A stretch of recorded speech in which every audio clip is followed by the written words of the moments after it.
Hey everybody, how's it going today? Welcome to the Kratom Gals. Get ready to laugh, learn, and maybe even get a little heated because we're going to be reacting to trending topics. We're going to debunk myths.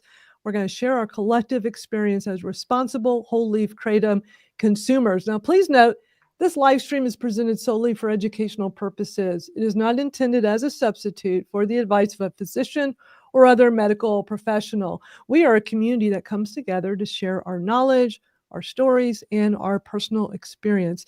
If you'd like to support our efforts, please go to kratomstoriespodcast.com/donate. We always appreciate everybody's support. You can just share this live stream. That's also a great way to support us. You can check out the podcast, kratomstoriespodcast.com. You can listen in any of the podcast players, including YouTube. Why don't we take a moment? We'll go around the room here and have everybody introduce themselves. I'm Madeline. You may know me as the host of the Kratom Stories Podcast. I started the Kratom Real Talk community and got this Kratom Gals live stream started almost a year ago. It's been so much fun bringing these gals together, hanging out. What used to started off like a half hour to 45-minute live stream became an hour long, then 2 hours long. Sometimes we do 3 hours every Saturday. You never know with the Kratom Gals, but I really appreciate y'all being here. So why don't we start with Misty and have everybody introduce themselves. What's up, y'all? My name is Misty Brown, aka the T-Bish, and I'm an over 5-year Kratom consumer, advocate / activist. It's been saving my life from active addiction, chronic pain, anxiety, and depression. Nice. And I am Jennifer Gillis, also known as Winifred Jenkins. I'm a 5-year Kratom consumer. I consume Kratom for managing my chronic pain. It's literally changed my life for the better. And I'm so thankful Madeline came and brought us all together, gave birth to the Kratom Gals, so we could come together every week and just, hang out and go over all the misinformation and vent and laugh and have fun every Saturday. Glad to be here. And I'm Venus Usher from Delaware, and I'm coming up on 8 years of being a Kratom consumer. And I found that it's the only thing that helps my chronic pain with my interstitial cystitis, abdominal adhesions, fibro, and kidney stone pain. It's the only thing that helped that pain. And then as well as my PTSD, bipolar, and along with talk therapy, it's all I need. So, and this group. So thank you very much. Awesome. And I see that we're all sporting our Kratom Gals t-shirts. Look at how cool these are. Yeah, buddy. Jennifer and I are wearing the same ones. Well, yours is a different color text. Mine's white text. Yours is, but yeah. Which one are you wearing, Misty? Oh, you're wearing the same one as Venus. Oh, wow. How crazy is that? These are such cool shirts. I just want to show you all. These are all through Ms. T's merch. This is a merchandise store that Misty and her cousin Carrie do, and is really cool, MsT'sMerch.com. And look at how cool these shirts are. Y'all can order your own. And not only is it Kratom Gals, we also have Kratom Pals t-shirts. And I absolutely love my Kratom Pals shirts as well. I wear them all the time. But look at how cool these are.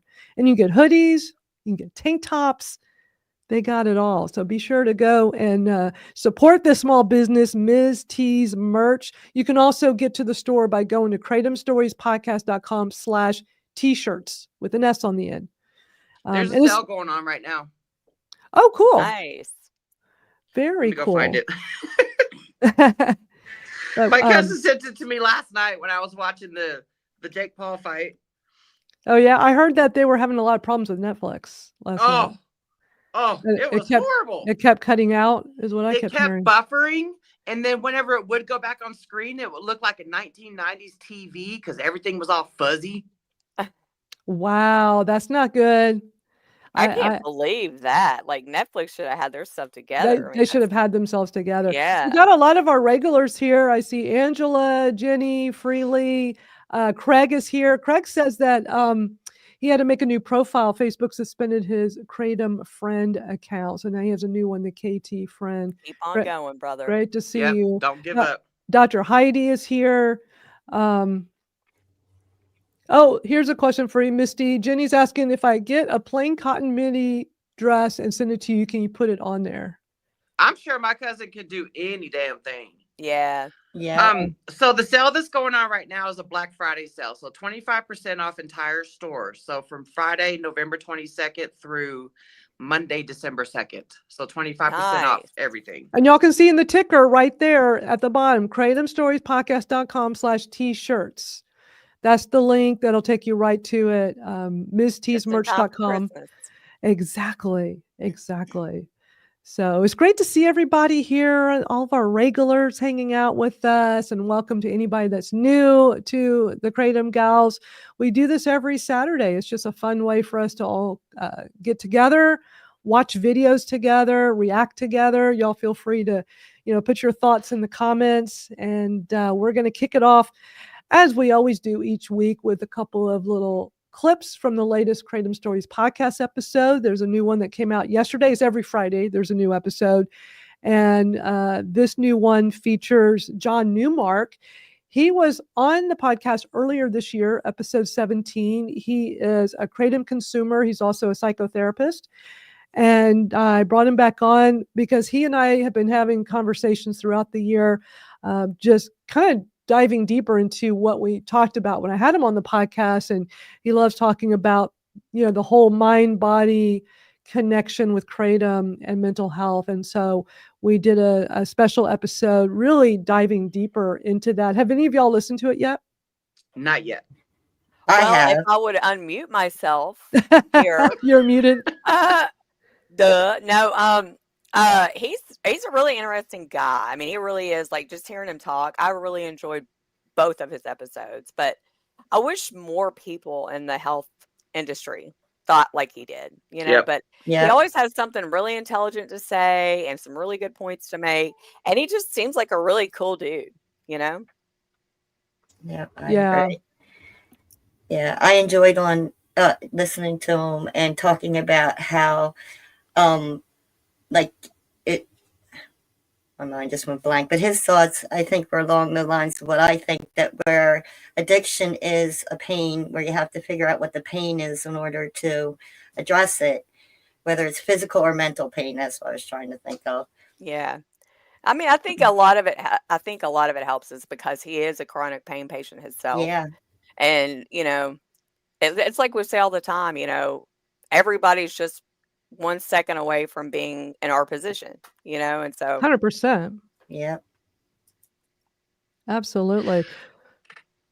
he understands a lot is what He really does. So I'm going to play a couple of clips from that episode. As I said earlier, it's available to listen on any of the podcast players. We're going to be listening to it from the Kratom Stories Podcast YouTube channel. All of our podcast episodes are on YouTube, plus this live stream, all the recaps of the live stream. And if you don't know, every live stream we do of the Kratom Gals, I always go back in later and put in the timestamps. So I that love way, that. yeah, it's so easy Yeah. to do. It's so easy to do. So you just have to take the time to do it. So I put it together, and I also link to all the videos we watch in that episode as well. So let's kick it off with hearing some clips from John. Kratom has no respiratory depression like opiates do. There's more than 40 alkaloids in it. It's not just one thing like taking OxyContin or Suboxone, which is basically one thing. So it's active in our psyche. Psychoactive just means active in the brain, but it doesn't put us into a drunken state or a hallucinatory state. People like to argue with me about Kratom being psychoactive. I know.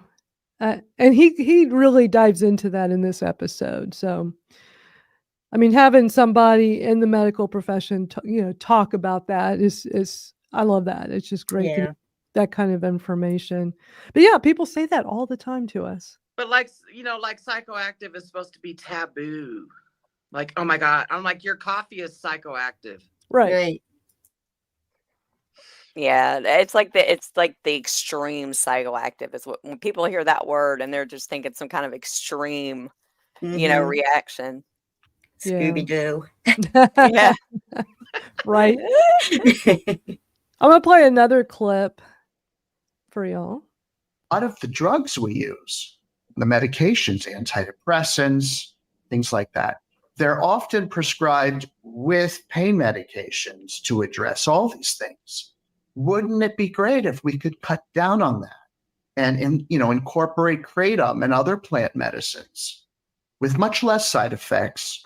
Believe it or not, much less of a withdrawal problems, because these drugs are impossible to get off of. We don't hear that. We don't hear enough about that. With kratom, some people have a little difficulty for a few days and that's it. With things like Prozac or Wellbutrin or any of these well-known medications, it can take weeks or longer. People are miserable coming off of them, and yet they are prescribed all the time.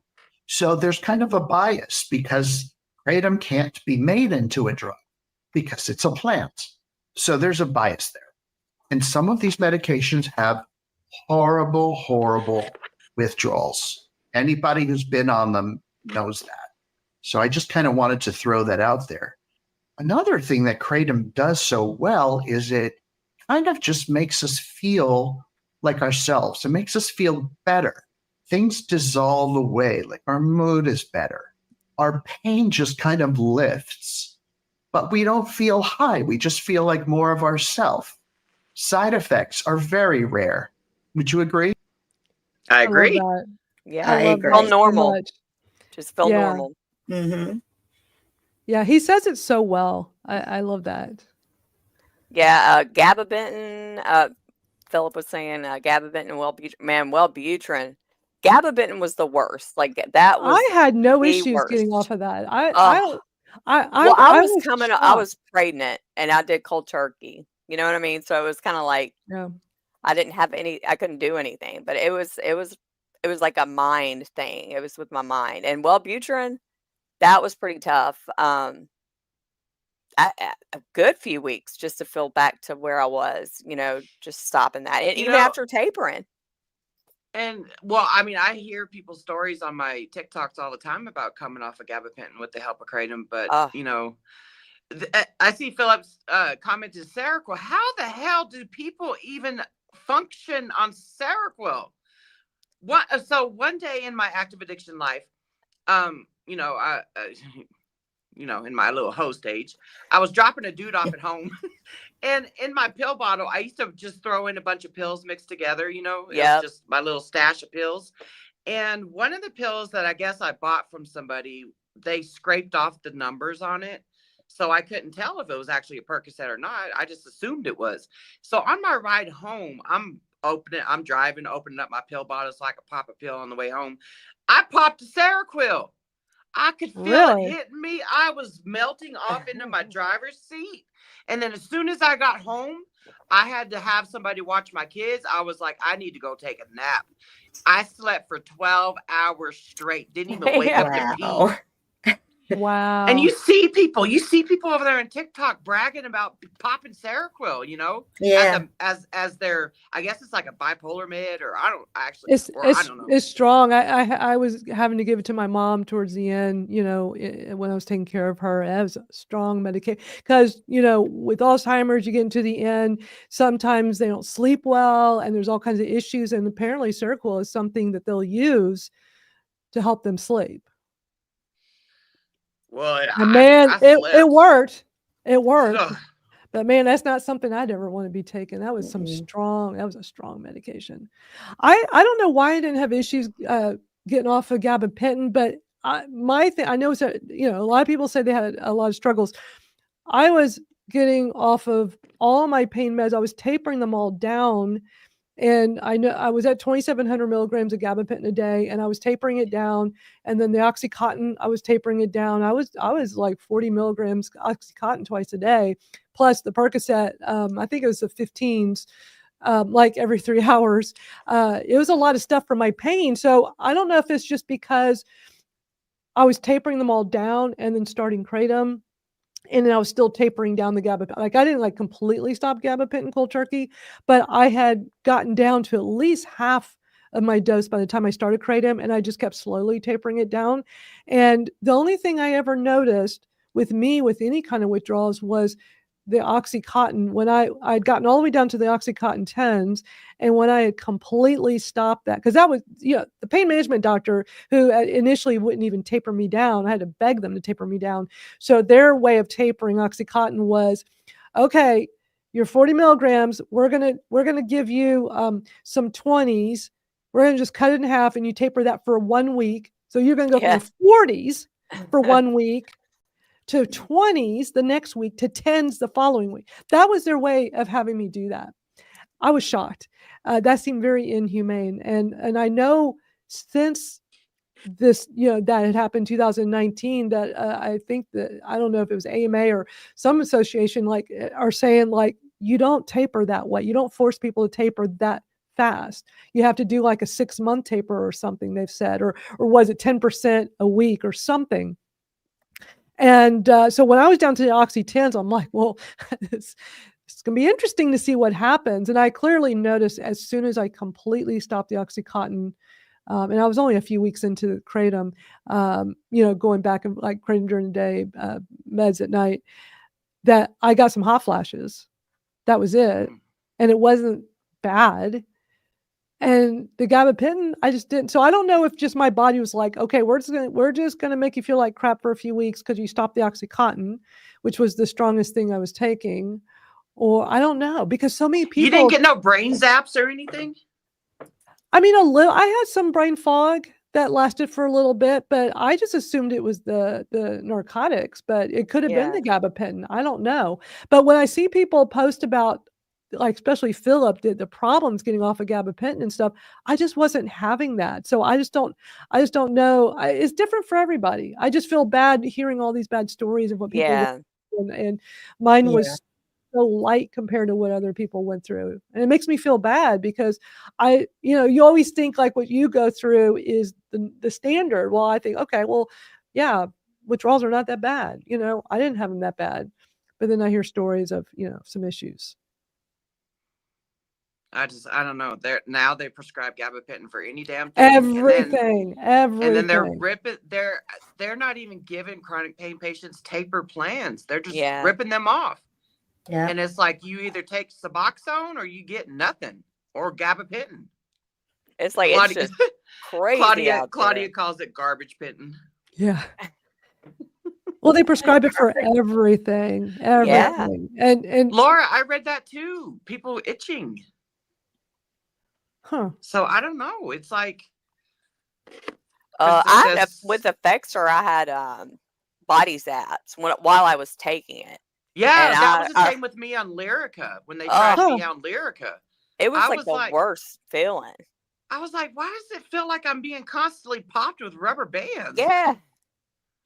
And I even said them to my, psychiatrist about it. She's like, acted like she had no idea what I was talking about. When I talked to my neurologist, he's like, oh yeah, that's body zaps or whatever, brain zaps. And I'm like, oh, okay. I'm not taking this anymore.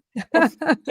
This sucks, It's crazy all the side effects these FDA approved medications can give you. Absolutely. Yep.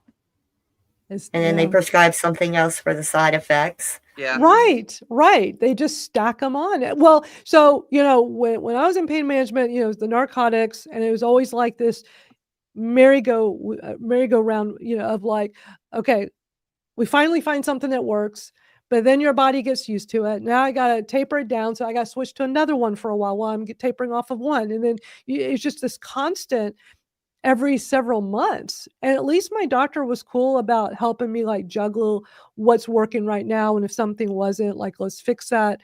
But there was a time where I felt like something was missing. I'm having more pain. So that was when the gabapentin came into the picture.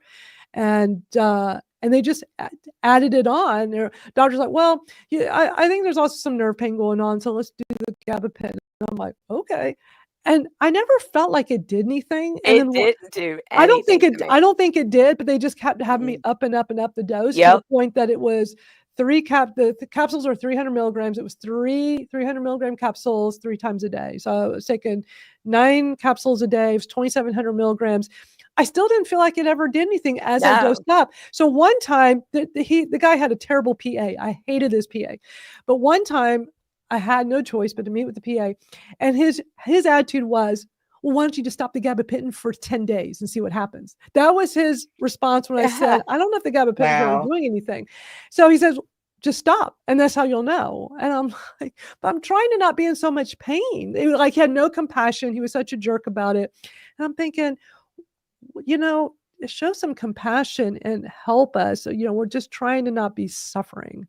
So I never did like taper it down because of that. It's like, I just was hoping it was working and doing its thing. But looking back, it's so easy to just do what the doctors say and be like, okay. Yeah. I mean, now I took it for 6 years. 6 years of taking it. And I think I was I was taking the 600 milligrams 4 times a day.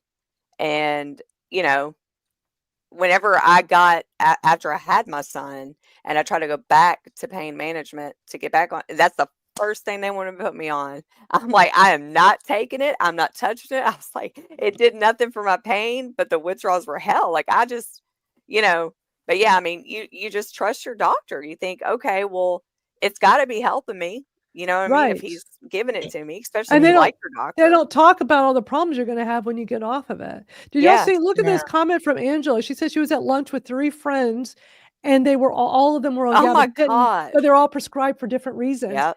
That's wild. They prescribe it to dogs. Yeah, I know. Yes, they're doing that now. And look at what Laura says. Cymbalta made me feel like I was going to throw up for 3 months. Oh my gosh. A friend of mine just tried to, her doctor just prescribed her some of that, and she had kind of heard a little bit about it.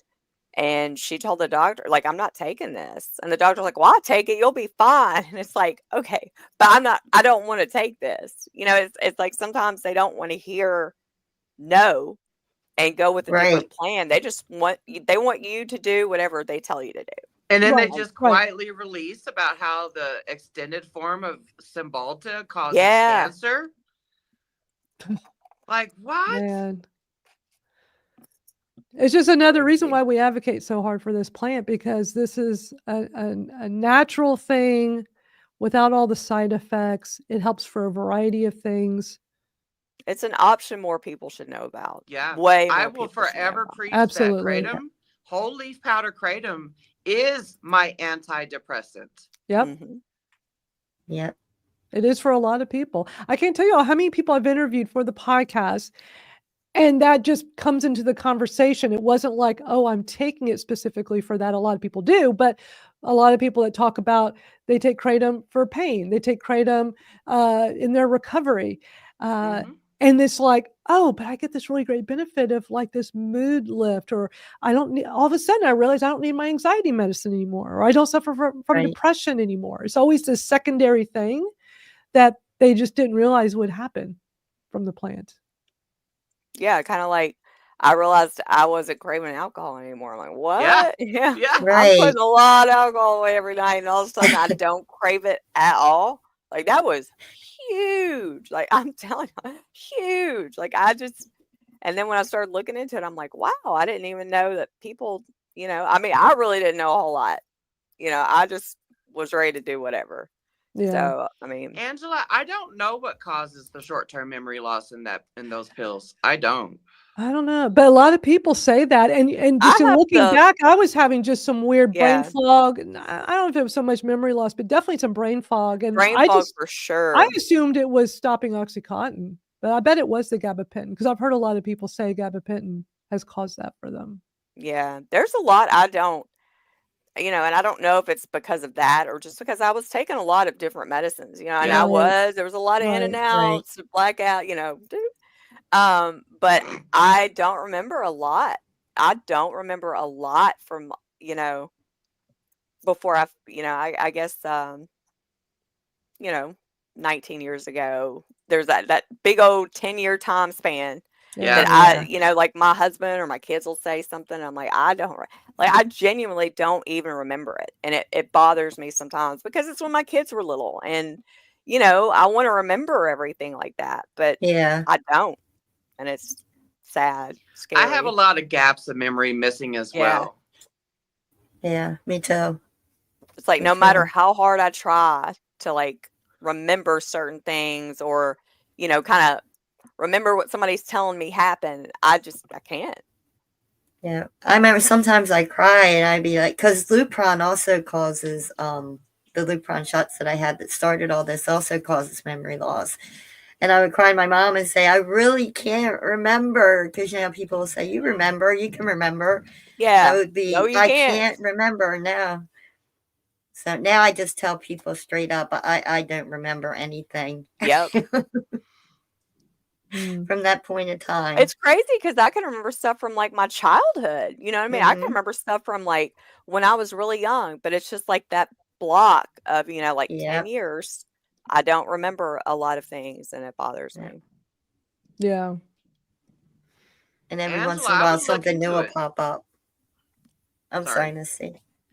I would look into it, Angela. If you're having memory problems and you're on high dose of that, I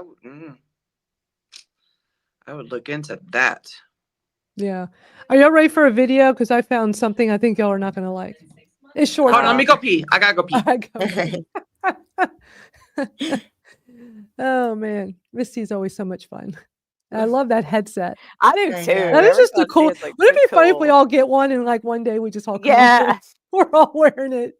That would I be was like, hilarious. man, I don't want to be Yeah. a copycat. And it's cat copycat. Yeah. Yeah. Yep. That's funny.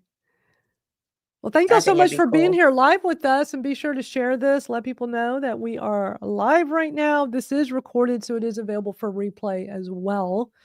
And look, you never know how long we're going to be here. So some of y'all may have to go run off, run errands, go shopping, go do something. We'll probably still be here when you get back. It Yeah. happens so much. Yeah. We have I people love how come in the people beginning. take us with them Or like yeah, or grocery shopping and stuff. take us with them. Yeah. I mean, I do listen to podcasts and stuff a lot when I'm grocery shopping or just driving. So take the Kratom Gals on the road with you. Yeah. But I've got a video I know Misty's not going to like. Y'all aren't going to like it either, but she's really not going to. But Misty is pretty much anything I uncover, Misty's most likely already seen it. Many times she's Yeah. already commented on it. Let me see if she's commented on this one. No, she hasn't commented, so maybe she hadn't seen it. But her and I are always, seeing what's being posted on YouTube.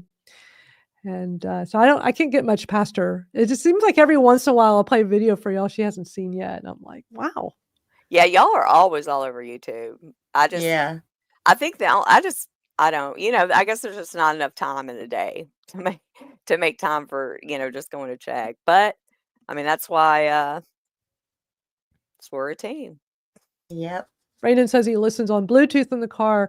One of the funnest times when we were doing the Wednesday space that Mike and Misty were doing, this was like last year, and remember that time where there was the space, and all of a sudden the nest up top just got invaded with all that crazy stuff. Yes, I remember that. Yeah. So I had to go run to the grocery store, and I'm like, okay, I'm just going to take the space with me and listen to y'all and talk and stuff. And I am literally in the grocery on an aisle getting groceries, and I know how to use Spaces. I mean, I was one of the early beta hosts in Twitter Spaces, and I know y'all were a little bit newer to it, you and Mike, Misty, and y'all were like, I just saw it happening. I mean, I think I was like grabbing some bread or something. I mean, I was grabbing, and I looked at my phone. I just saw that influx, and it was like, and I was like, whoever that person is speaking, get them off, and you have to go and manually X each one of those out of the thread, the nest up top, and it was a pain in the butt. But then y'all are definitely more careful after that, like who you let on to speak, because a speaker can do that over there. But it was disgusting. It was crazy. Yeah, it was grody. Somebody pooping in somebody's mouth. Ew. I'm glad I didn't actually see the pictures. I didn't see it. Probably good thing I was out shopping. I just heard y'all reacting to it, and I jumped on real quick and told y'all, like, you got to go X them all out. It was a tag team. It was a duo. Yes, so it was two people. Let that person on the net, as soon as we let them speak, the other person went in and uploaded all these porn. It was a bunch of stuff. Yeah. And that was such a disruption to that space. Yeah. I mean, it was funny, though. I mean, it was funny. You know what I mean? Yeah, we can laugh about it looking back. Yeah. Hey, John. But Hey, I John. was at the grocery store on Bluetooth. So like you can take these on the go with you when we're live streaming or doing our Spaces chat each week that we do. Yeah, on I remember Thursdays. listening to one of those Spaces, the Masterminds on the way home from Chicago. So everybody in the cars listen to Spaces because it's on the Bluetooth. Like y'all can learn about Kratom today. I guess What's going on? I guess I gotta, tone down my cousin, maybe. Trust me, they hear it from me all the time. Well, let me play this video. It's short. It's only a little over a minute long. And I don't know if you've seen it yet, Misty, but I don't think y'all are going to like this one. A 70H or hydroxynitride vape pen. This is a new one. 1 gram. Have y'all seen this yet? A 70H vape pen? I've heard people talking about it, and people have sent me screenshots about it, and I'm like, why? Right. Why? The heat kills the out. Well, you know what? That's synthetic shit anyway. Right. Yeah. So, I don't know. I don't know how that's going to operate. And for anybody that's new to Kratom and you keep hearing about 70H, just know that you will know if you're stumbling upon it. They always put 70H so big and so prominent on any product that's a 70H product. Yeah. So you won't. And whenever we say 70H product, just to clarify, them comments we be getting on YouTube, my videos. Whenever we say 70H products, we are speaking about the pure 70H products. We are aware Kratom has a small, minuscule amount, but when I say 70H product, I'm talking about pure 70H product. The synthetic man-made crap. Yeah, because there is 70H in our Kratom powder. When you're looking at your bag of Kratom powder you consume, like we all consume, you will see on the package, it should show like the percent of the 70H. It has a very, very like 0.003% usually. It's a very, very small amount. It's natural. It's going to be in the leaf. But these products we're looking at on here, this is taking an extract of the 7-hydroxy and synthesizing it to make it even stronger. Yep.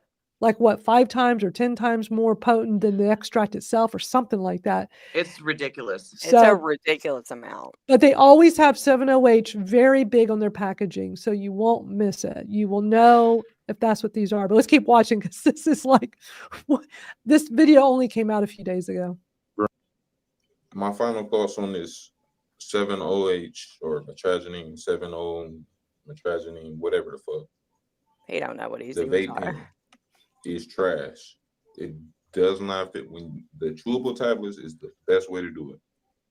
That feeling that not doing it at all. Tablets, you will never get it from them capsules, the ones that claim to be capsules, and you swallow them and then they gotta digest. Does not feel like the chewable tablets. This vape pen feels nothing like the chewable tablets. It's like a weird ass head. It's like a Delta 8. It feels like it's probably not even 70H in it. You know what? Probably not. And that's, you know what I mean? A Delta probably 8 Delta 8. Like real regular Delta 9. This ain't even like Delta 8. It's a weird head feeling, bro, and it's harsh. It made my fucking nose burn. It's trash, and I'm hitting it back to back, thinking it's gonna turn into something. It does not feel like the chewable tablets. If that's what you're looking for, stick to the chewable tablets. This is trash. Or waste of money. We'll never buy it again. Stick to whole leaf Kratom powder. I think the vapes are just a gimmick. You know what I mean? It sure seems that way. I agree. Because I've heard of Kratom vapes too, and it's like I think it's just a gimmick. It's a marketing strategy. Yeah, but that's what's showing up in smoke shops now. 708 vape. I don't even think you can surprise us anymore. Man, I swear. God, like I really, at this point, you could not surprise me with anything else. I've seen so much. Yeah, I'm honestly waiting for somebody to shoot it up. Yeah. I'm waiting. Yeah. And it still wouldn't surprise me. I mean, we're expecting it. You know we already know that they're smoking it like out of a crack pipe. So I'm waiting for the intervening, the IV shit. Well, Angela's making a good point. They're catering to the addicts who will try anything. True. Yeah. which, They're catering to the addicts that are currently trapped in active addiction under the guise of saving them from the illicit fentanyl addictions. It's bullshit. Mm-hmm. yeah. We're tired of losing our friends and family to this illicit fentanyl epidemic. Motherfucker, you created an epidemic now. And banking. Banking big time off the backs of people becoming addicted. Yeah. Sad. And speaking of, here's a video that y'all might find interesting. Kratom is a botanical extract. It is also known as metragenine, and it is native to Indonesian countries. It can come in a powder form, a liquid form, or even a capsule. Kratom is often sold in gas stations or convenience stores. Kratom technically falls in the class of a dietary supplement, which means that it is not as heavily regulated as, say, drugs or medical devices that have to go through a separate approval process. In certain doses, Kratom can have a stimulating effect, and then in other more larger doses, it can have a more sedative effect. These products are appealing to individuals usually that are trying to overcome some form of prior addiction, whether it's opioids or alcohol. And these Kratom manufacturers in this Kratom industry know that. And so they are marketing these products to some of the most vulnerable in our society. They market it as a natural alternative to drugs and alcohol. And some of the effects of Kratom are in many ways more severe and hazardous to your health than the prior addictions themselves. Kratom has been studied and linked to a number of... What do y'all think of that? I think she's a little misinformed. So she's working at the law firm, so of course she is. Right, exactly. I mean, this has actually been on my list for a while to show, but we just, I've been collecting some videos for us to catch up on. But yeah, let's keep going. But not surprised some of the stuff we're hearing. Well, her first sentence was botanical extract. It can range. Right. Yeah. Yep. Right. Anywhere from severe addiction to the Kratom product itself to severe neurological issues such as seizures or even anoxic brain injuries. It can also cause organ failure such as liver failure and respiratory failure. And perhaps the most tragic of stories are ones involving individuals that have overdosed and passed away from using Kratom. That would be poly drug use. Yep. Not surprisingly, because of the inherent risks that are involved with Kratom, a lot of states have actually banned the use. A lot of states? Well, she sure is putting out inaccurate information. Does she even know why they banned it? No. Right. Possession or consumption of Kratom in many states. We at Beasley Allen are honored to continue our legacy of helping those who need it most by advocating for these individuals. And we are so honored to do so. So if you believe that you may have been injured by a Kratom product, or if you have a case that you would like to work with us on, we would be incredibly honored to advocate and work with you. I need the puke emoji right now. Oh, God. Yep. Wow. Go after the vending machines. They kill more people every year than Kratom. Yeah. God dang. Man. Casket chasers. Yeah. Yeah. Oh, look. Go after the pop. There you go. Go after the sodas. I finally got my Dr. Pepper. I went through 2 days of pop withdrawal. That's right. It's real, dude. It is real. Dr. Pepper withdrawal, man. It is hard. I've been drinking I go through periods where I'll drink one. I just do like one a day. And I'm doing the minis too. So I don't want to drink a whole lot. I'm just doing the minis. I'm being really good because I just don't want all the sugar. It's so, we know it's not good, but Dr. Pepper just tastes so darn good. But I'll go like years and years and drink one a day. And then I'll just I'm going to stop. And I'll stop. I mean, withdrawals suck. It's, it's just kind of like in the back of your mind, ooh, Dr. Pepper be good right now. It's like for a couple of days, you get like a headache, you feel a little crappy, and then you get over it and you're fine. It's not a big deal. Same when I don't dose my Kratom. Right. But I just love the taste of Dr. Pepper. It's nothing better than when you open that can, and, Yeah. and it's like those It's first a few treat. steps. We all deserve a treat. We Exactly. all, Right. everybody deserves to treat themselves, y'all, and it's my treat. Yeah. Exactly. You know, I limit myself on my pop, you know. And I do like I too. said, Yeah. that's why I posted up about where's Dr. Pepper Danger Awareness at? Exactly. I'm in withdrawals. Angela says she's got hers, and she goes through Dr. Pepper withdrawals 4 a day. Don't judge. We're not Hey, judging. we ain't judging. We are Not not at all. judging. No. Oh, Julian's and- here. Hey, Julian. Hey, Hi, Julian. Julian. Making my eyes water about the Dr. Pepper. Love it. Good to see you, Julian. Yeah, but you know, when I don't dose my Kratom, I don't dose 1 to 4 days every week. You know, motherfuckers want to think that I'm lying or I'm bullshitting and all that stuff about how my withdrawals feel. You know, if you're calling me a liar, I'm gonna call you a liar about how you're talking about how your withdrawals feel like heroin or pain pills. Worse. It's worse. It's Right. always worse than heroin. Yeah. Always. Motherfuckers. It's always like, that was nothing compared to this. Bro, really? But no, my withdrawals feel like I didn't have my pop or I didn't have my coffee. That's it. I Yeah. don't have, my skin ain't crawling. I don't have ass madness every 20 minutes.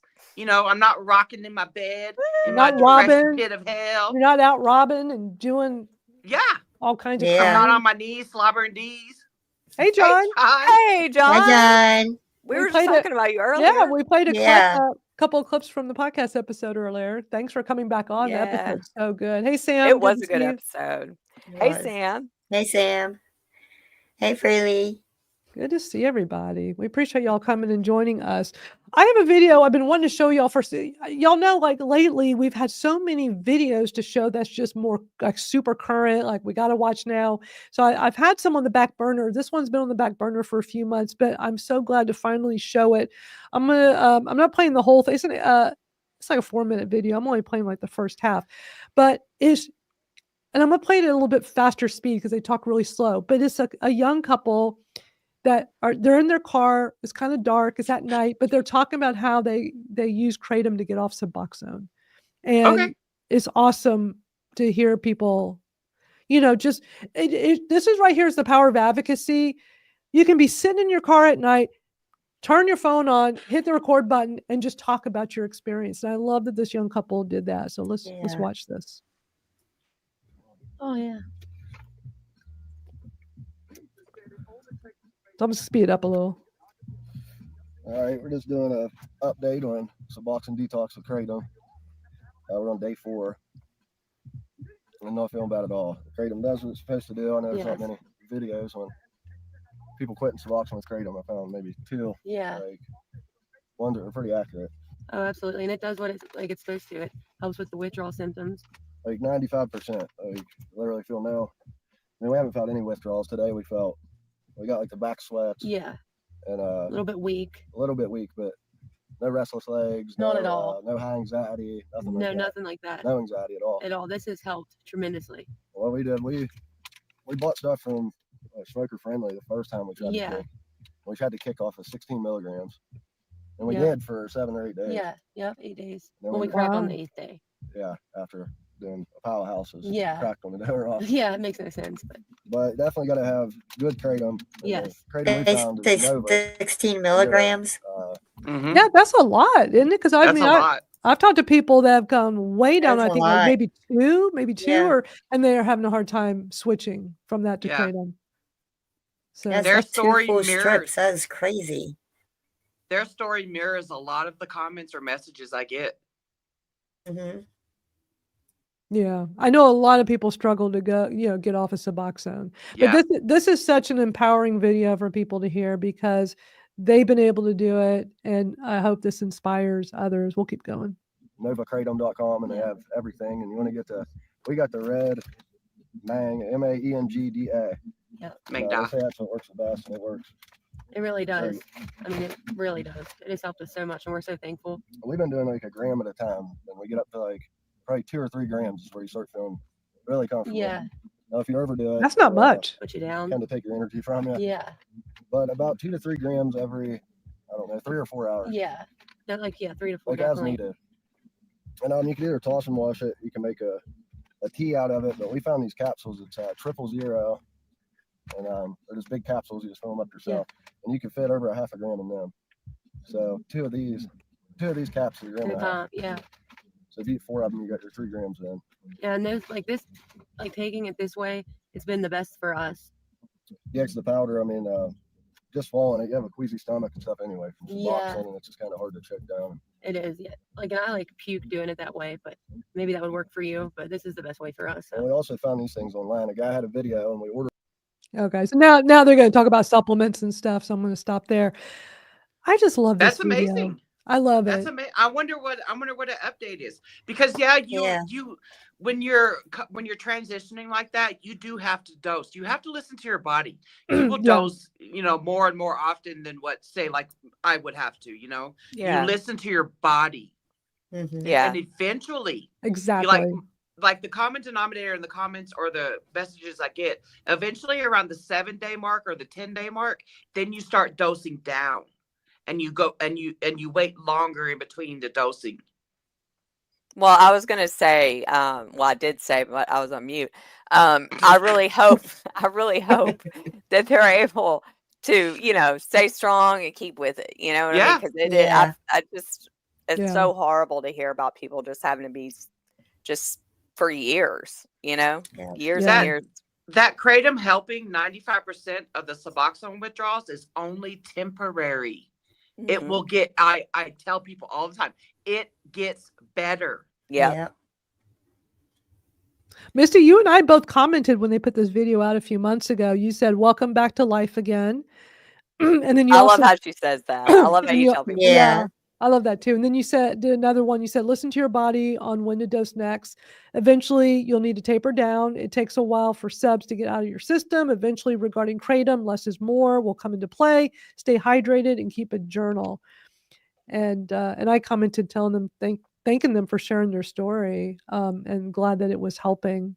They said they would make more videos, but they haven't.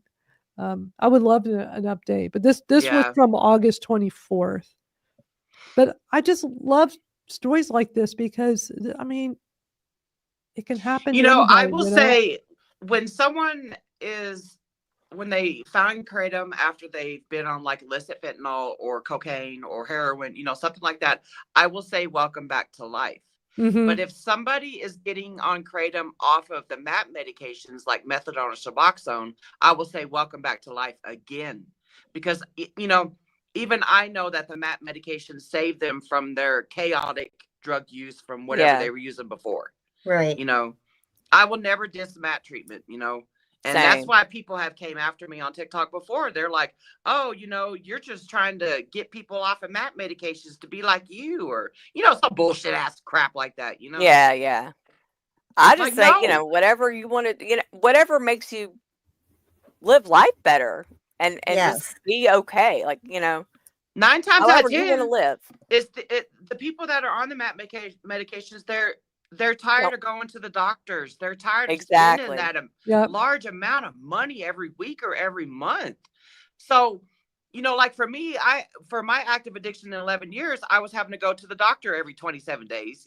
Now it's 30 days, but I went every 27 days. It was a repeat. My behaviors were still in play. Yes, MAP medication. If you were a pain pill addict like I was, you just switched to going to the doctor to get your Suboxone. So the Suboxone or methadone or whatever is helping you stop your chaotic drug use, but you're still in that same revolving door behavior. Yeah. Going to the doctor, going to the pharmacy, waiting at the pharmacy. In fear of running out. I have people in fear of running out of their Suboxone. Yeah. Yeah. Nice job, Sam. Yeah, real quick with the comments here. Angela, I'm so glad you're using Blake Papes now. So Angela is referring to videos. There are videos we have on how to use Blake Papes over on Kratom Real Talk. If you've not joined, go to kratomrealtalk.com.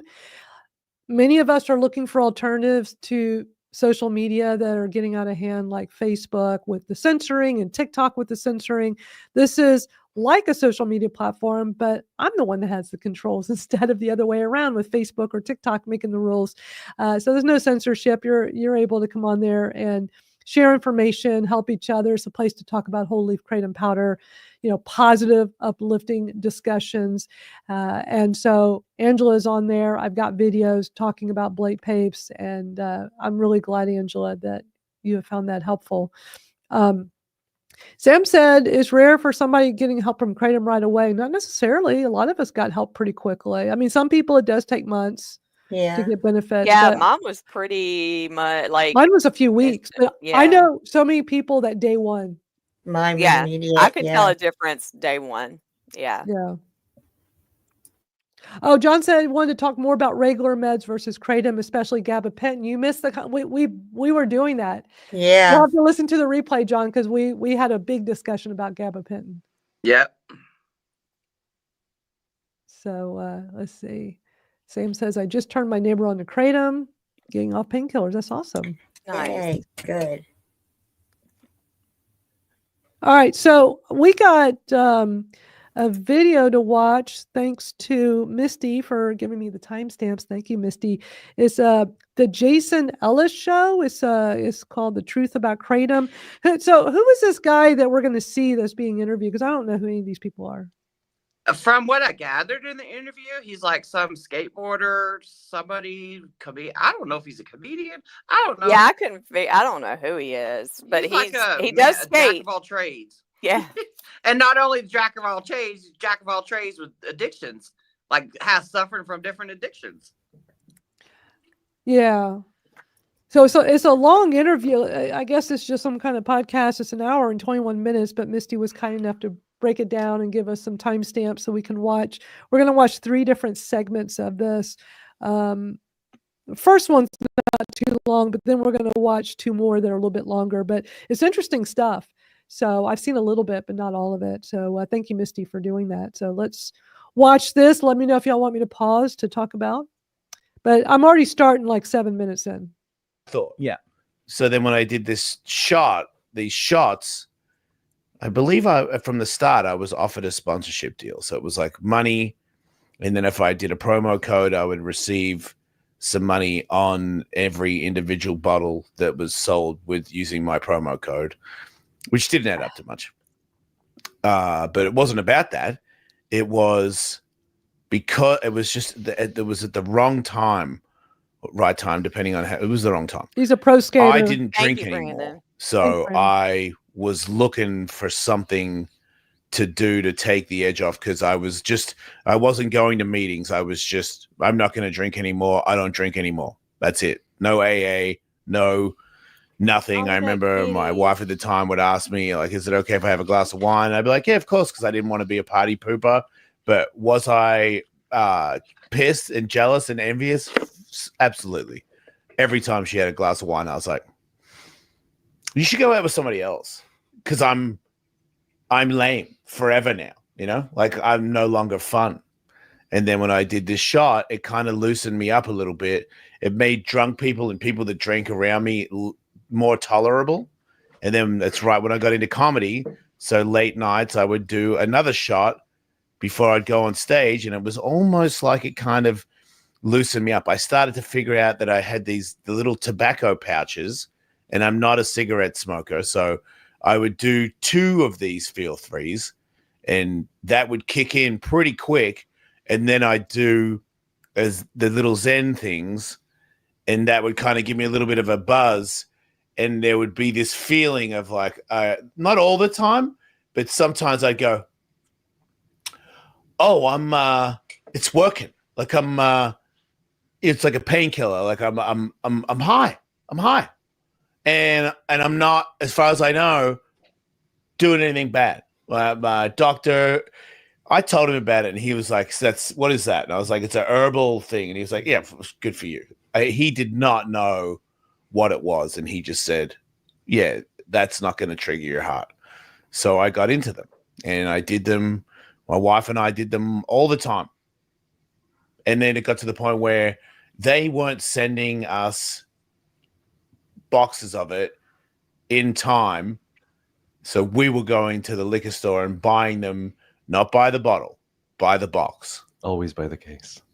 Yeah. Save money, right? Yeah. We would buy the case. And this is from our local liquor store, where he didn't give me a discount, dude. But I went so many times.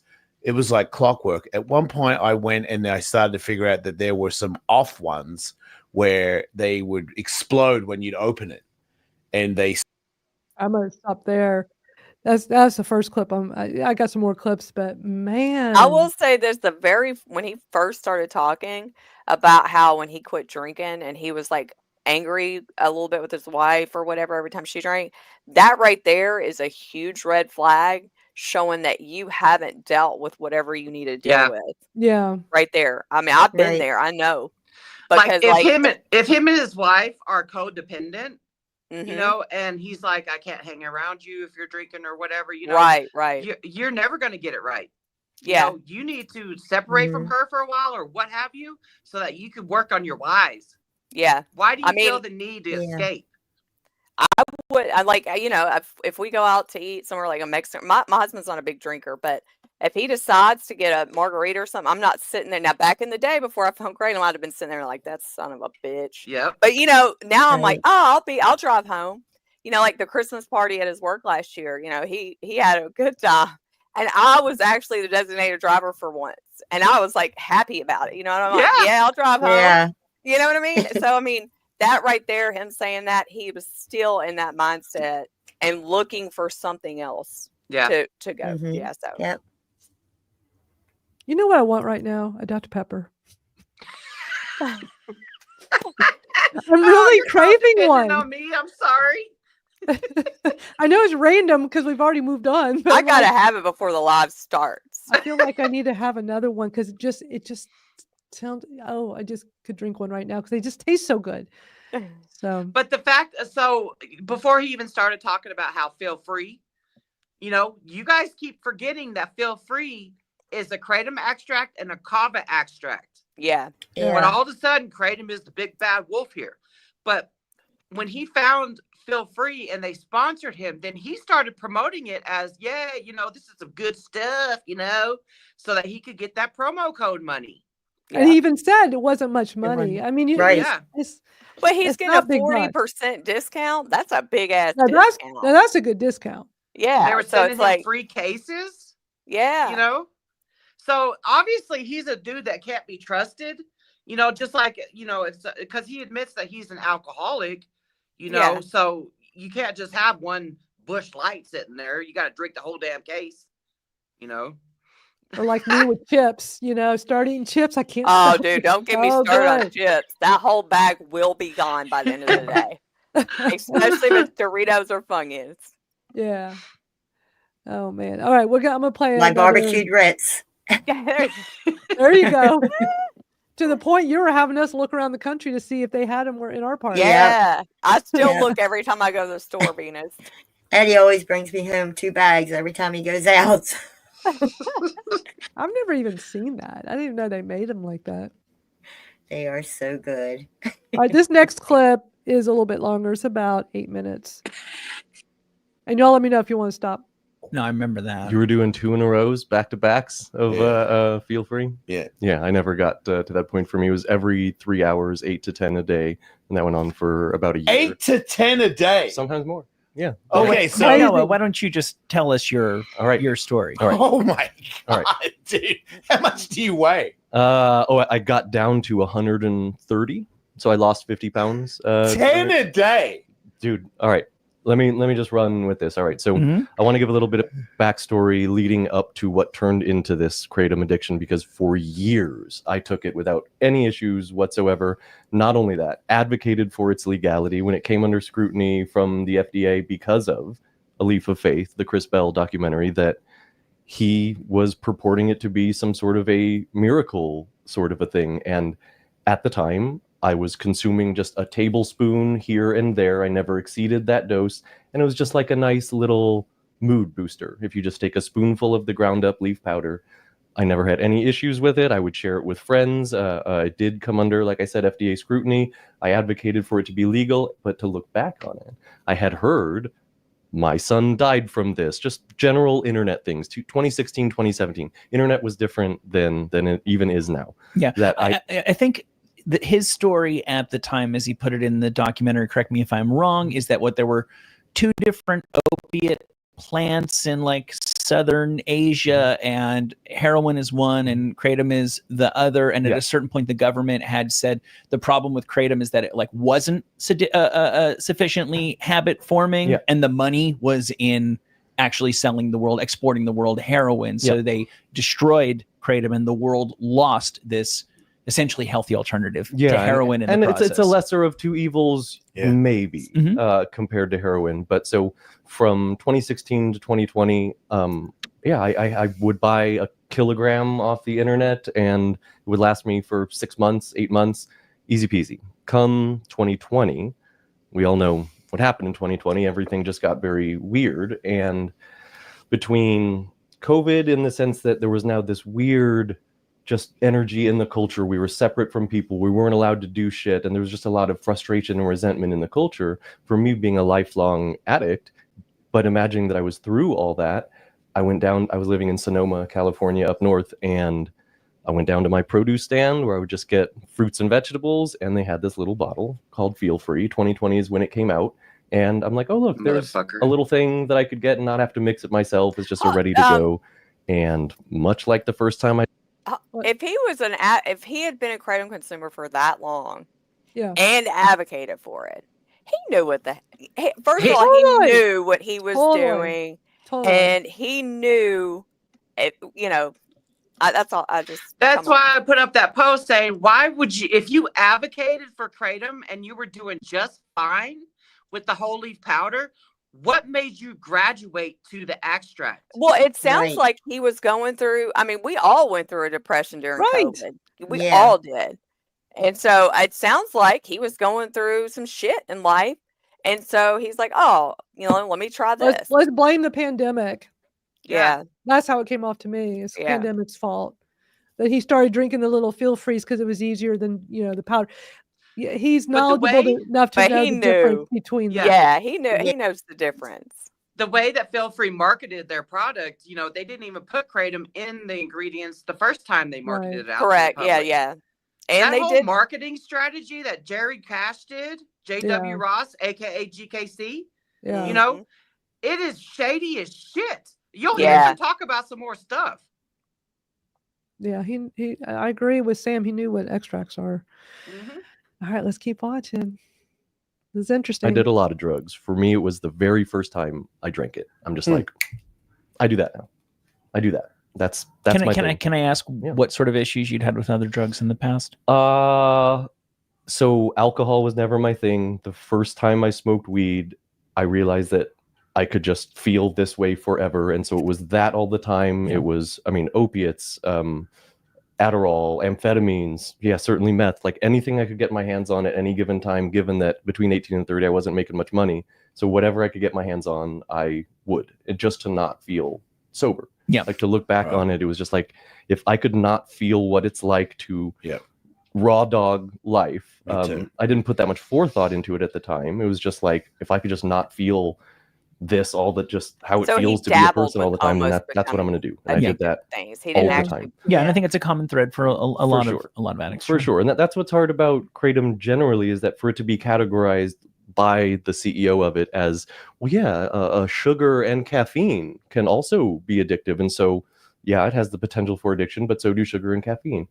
It's a little disingenuous to me, because at no point are people having to go through extreme acute withdrawals from caffeine and sugar and have to go to rehab and all of that. No. Real quick, just because I think it is valuable. My personal experience is Chris came by and he brought us a bunch of samples, and Jason did it on the show. I did not. I actually was, because there was a couple drugs that were making the rounds at that time. They're like, oh, they're brain drugs. They help you really focus. And I tried a couple and been like, this feels gross. I don't like the way that this feels, but I'll try this one because this guy made a whole documentary about it. He's a credible guy. Because especially coming from the weightlifting side of things, he was coming from like a healthier living point of view. Yeah. And I remember I actually cleared a morning. I was going to work on some creative projects, and I took it for the first time. And 20 minutes later, I was like, oh, Vicodin. Yeah. Cool. Oh my God. But not, this is. This seriously? There are not one of them talk about kava being in it. There's no studies done on Kratom and kava together. We don't know if it's bouncing off each other, if it's synergizing each other, making it more potent for one and the other. You know, kava is nature's benzo. Yeah. But it's almost like he's blaming Chris Bell. Yeah, The documentary. exactly. Yeah, that was my- Documentary it's like- saved lives. Yeah, well, and the documentary is more. I mean, it's a documentary. It's not a. Yeah, It's not an education. It's advertisement education. or. He makes it sound like, well, because of Chris Bell in this documentary, I'm going to set aside some time to do creative stuff, and I'm going to take this. Yeah. It's like, dude. All right.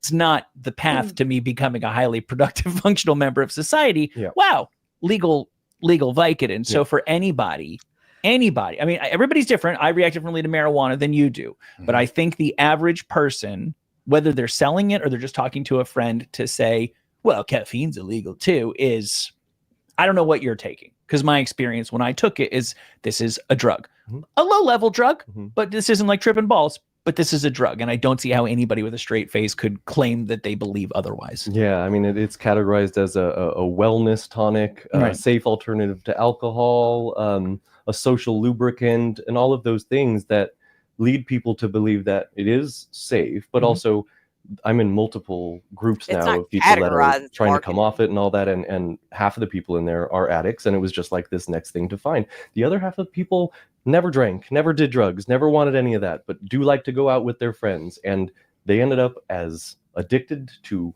any junkie, anybody, anywhere, anytime, no history of drug abuse, anything like that. They just wanted to go out and have a nice time with their friends, and it, especially in its early stages, it does work as a social lubricant, and it does work to tolerate your drunken friends a little bit more, and you get out there and you become a chatterbox. And for me, initially, like, I could work 18-hour days as long as I kept a steady stream of that shit in me. But just like any drug, first you use it to get high, then you fall, and then you use it to get well, and then you use it to just not feel awful all of the time. And this is exactly that.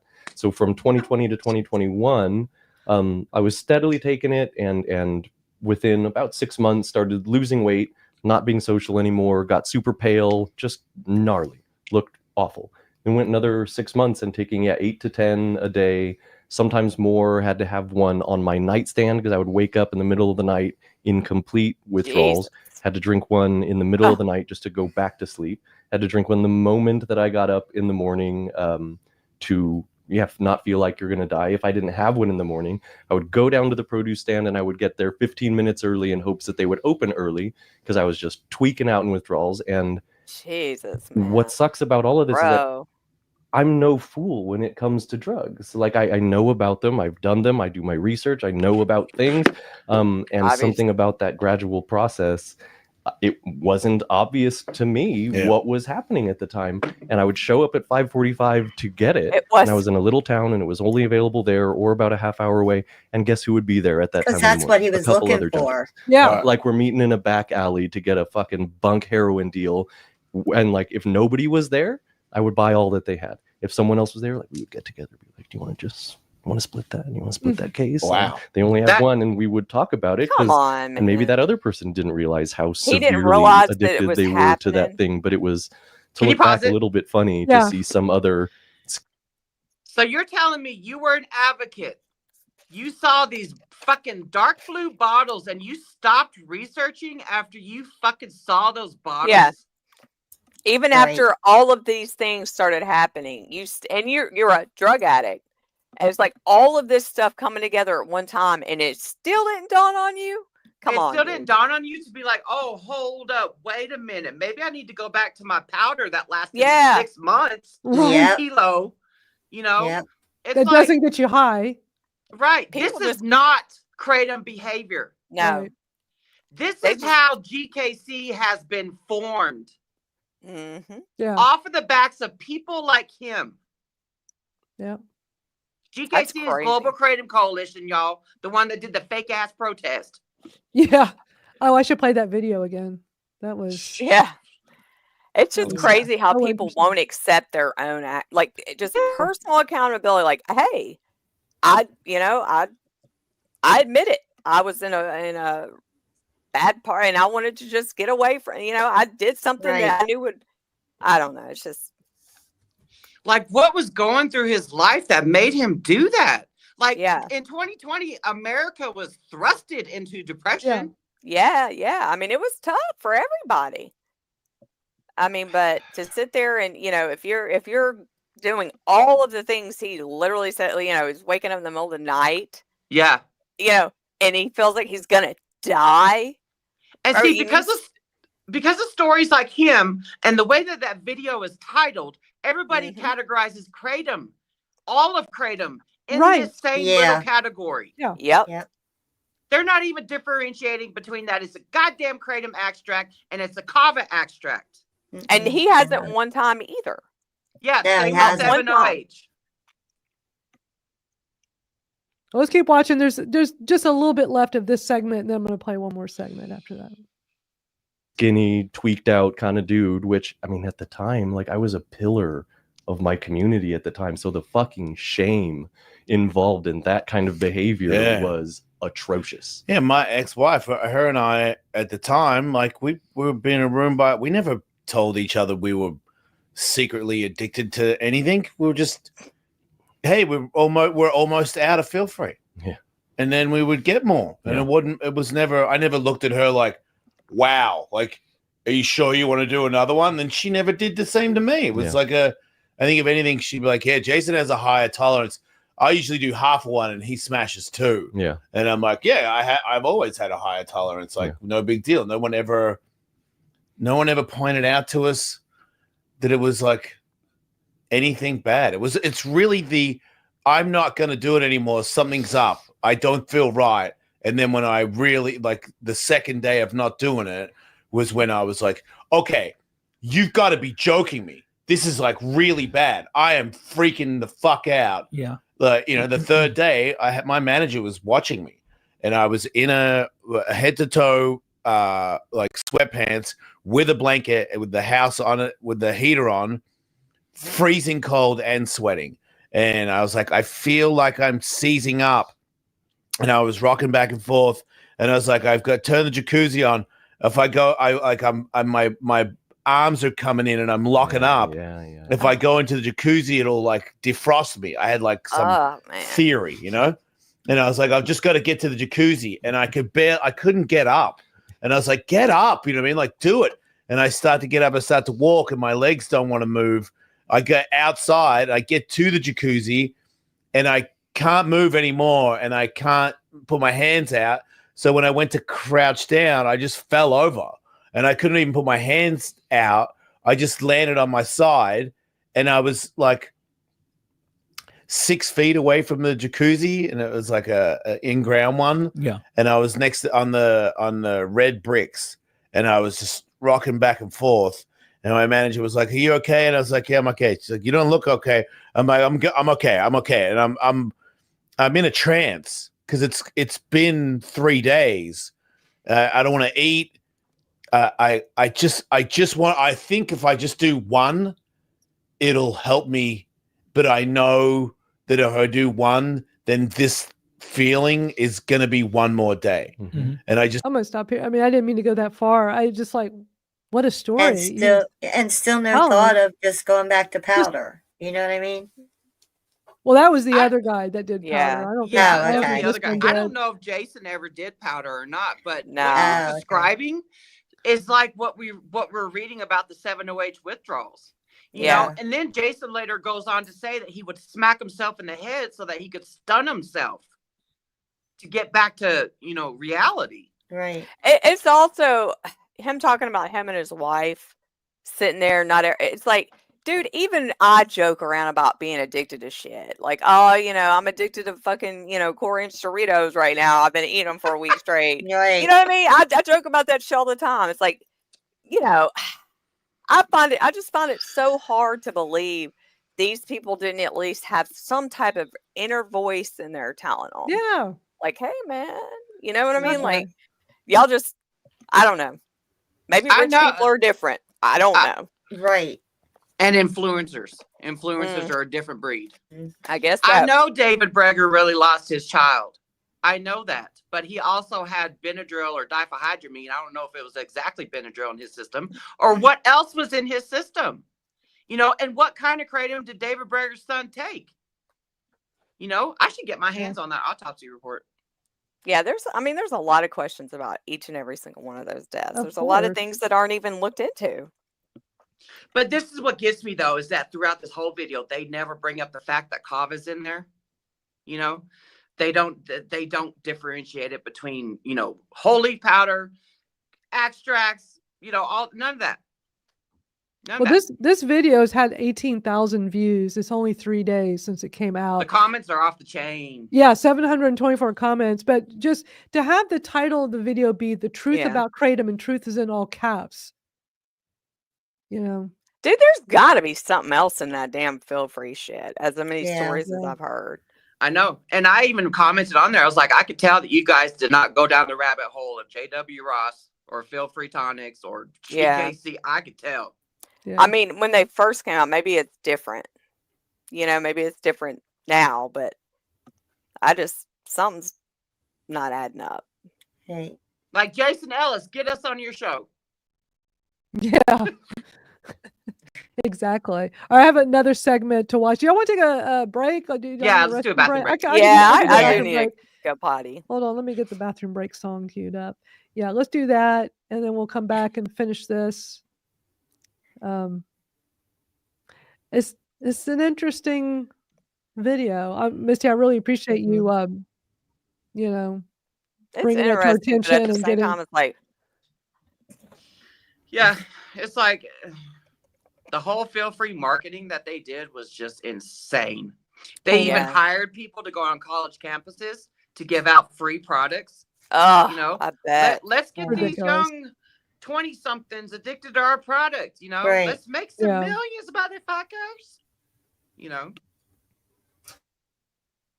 I can't with him. I cannot. Yeah.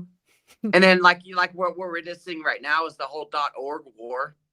Yeah. You know, you got the AK that's funded by, you know, consumers and vendors. And then you got GKC that's ran and funded by this one specific vendor.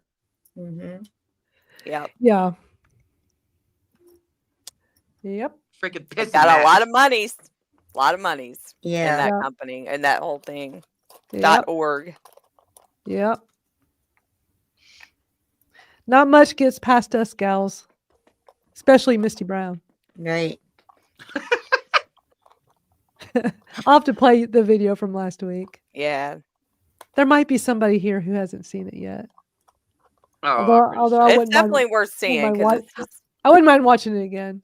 yeah. But Yeah. yeah, let's take a quick restroom break, and for our live viewers, take a quick break, go get some kratom, or watch our kratom song we played when we our little bathroom break song. It's kind of become our tradition now. It's so much fun. So we'll be back in a few minutes. If you haven't seen this video yet, enjoy. Sorry. Just huge packs.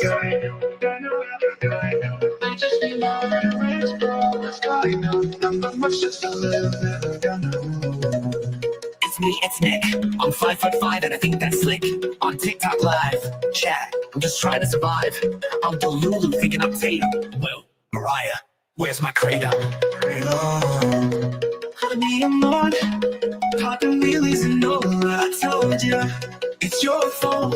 Guy no.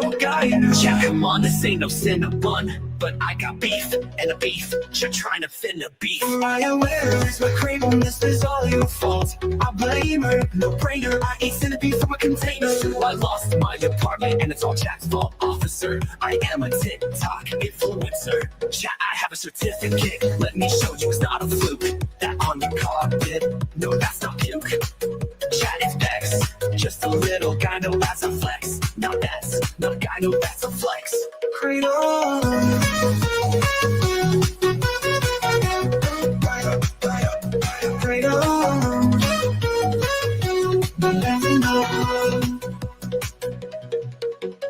Guys, it's just a little bit of Just huge packs. Guy no. I just need moderators, bro. It's guy no. Not much, just a little bit of guy no. Not much, just a little bit of guy no. And me, it's Nick. I'm 5'5" and I think that's slick. On TikTok live, yeah, I'm just trying to survive. I'm the Lulu thinking I'm Tato. Wait, It's Gyno. Wanna lose, thinking I'm Tatum. Wait up, well, more higher. Where's my Kratom? Kratom. Wanna be your bacon, I'll play my Tatum. Wanna be your mod, I can really Nola. I told ya, chat, it's your fault. Gyno. Yeah, come on, this ain't no Cinnabon. But I got beef, enemies, chat trying to fit a beef. Mariah, where is my Kratom? This is all your fault. I'm lame, no brainer, no breamer, no brainer. I'm like, where's my Kratom? Kratom. One, you on. All the wheelies in Nola. I told ya, it's your fault. Gyno.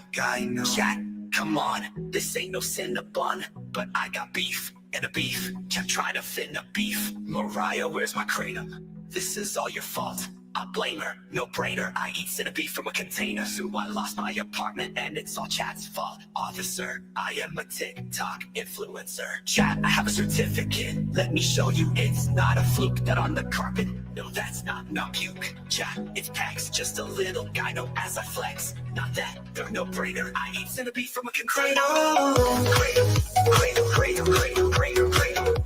I'm dropping my legs in Nola. I am a TikTok influencer. Chat, I have a certificate. Let me show you it's not a fluke. And on the carpet, no that's not puke. Chat, it's pecs, just a little Gyno as I flex. Now that's no Gyno, that's a flex.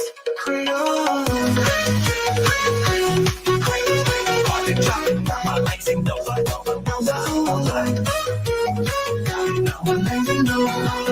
That's all flex. Kratom. Dropping my legs in Nola. Gyno. Guys in a TikTok influencer. And no, that's not puke. I never get tired of watching that. It's funny. I opted for some chocolate instead of a Dr. Pepper, which to me is just as good. So I was like, do I still want a Dr. Pepper? I think I want some chocolate. I mute again, dude. I was on mute again. I was gonna say You were on mute. now I'm gonna want some chocolate. That's my number one favorite, and I will never stop. I eat chocolate. I'm every good day. with chocolate as long as I don't Love have it. But that's everything. I'm good as long as I don't have it for a while. But then when I have one, Right. okay. The best are like those little Dove chocolates. It's like Oh God, the Dove pop Yeah. those chocolate. all day. I Best. love those. Love those. Did y'all enjoy the song? Seems like somebody on YouTube did not like the song, but oh well. Wow. Can't make everybody happy. You can't. Not in this world. You can only make yourself happy.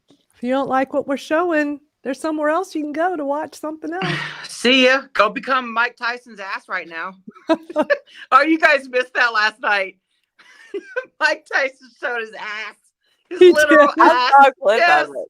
What did he do? What happened? He turned away from an interview and was walking back another way, and his full moon right there. We got moon. Wow. Oh man. Don't let the door hit you where the good Lord split you. He said she's tired of looking at that armpit. That's funny. I was catching up on the comments. And then I got to thinking, because I shook Mike Tyson's hand, right? So I'm thinking when I saw his ass last night, I was like, this has got to be the same hand he wipes his ass with. Yeah, I saw you were posting that picture when you met him. Yeah. Bud posted his too. That's so cool. Hershey Kisses and Kit Kats. Yeah. Oh, wait. Oh, I'm talking about Mike Tyson. I think you're talking about something. That was when we were having the chocolate discussion. Misty, you're so funny. We got to see Chocolate Moon Pie last night. Now here's a good one from Sam. His ass was buffering. Yeah. Oh my God, y'all. I'm telling you, if you didn't watch it last night live, it was buffering so bad. Is there a replay of the event? Probably. Yeah, probably. I haven't went to look today, but I don't know if the replay would be How buffering old or is he not. now? But Right. I mean, how old is he? I mean, I just feel like Mike it Tyson, wasn't. 58. 58. And Jake Paul is how old? Not very old. I don't know, some young shit. Late Yeah. 20s? I feel like I'm maybe? old enough to be his mom. Yeah. So I mean, he's got to be in his 20s, I think. I couldn't imagine that. I mean, that's a year older than me. I couldn't imagine getting up there and boxing somebody at my right? Oh man. But with Kratom, I could. With Kratom, I could. With There you Kratom, I go. could try. Yeah. Yeah, because of Kratom. All right, let's finish watching. We're going to watch another segment. It's about 10 minutes long. Thank you to Misty for queuing it up. Yeah. Well, there's something. There's more to not knowing about Kratom culturally that's happening right now. Is that when people end up in that position where they have to go to rehab for it, doctors, nurses, a very small percentage of them know how to deal with it. There is not a standard protocol for how to get to take somebody through with their withdrawal experience. And fucking taper. Another thing I've made a long list of is all the things that I've talked about people using to get through their withdrawals. But even people whose job it is to get people through withdrawals or get them through a detox, they don't know how to treat it. And primarily it's being treated like opiate withdrawals.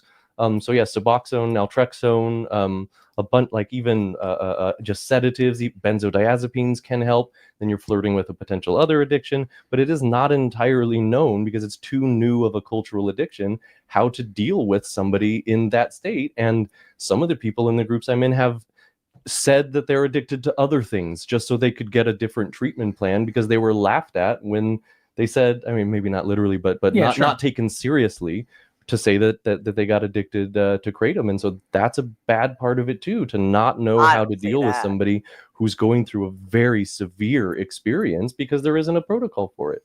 Yeah. That's rough. I don't know if I think it ought to be banned or not. And because of that, like I feel like the FDA is likely to just use blunt instruments here. They're either going to go, it's fine, or completely ban it. I think the answer might be more like regulating it like a weed, like an alcohol. Yeah. But short of that, where we are now, you two are full-grown adults. Mm-hmm. I have a almost 13-year-old son. Yeah.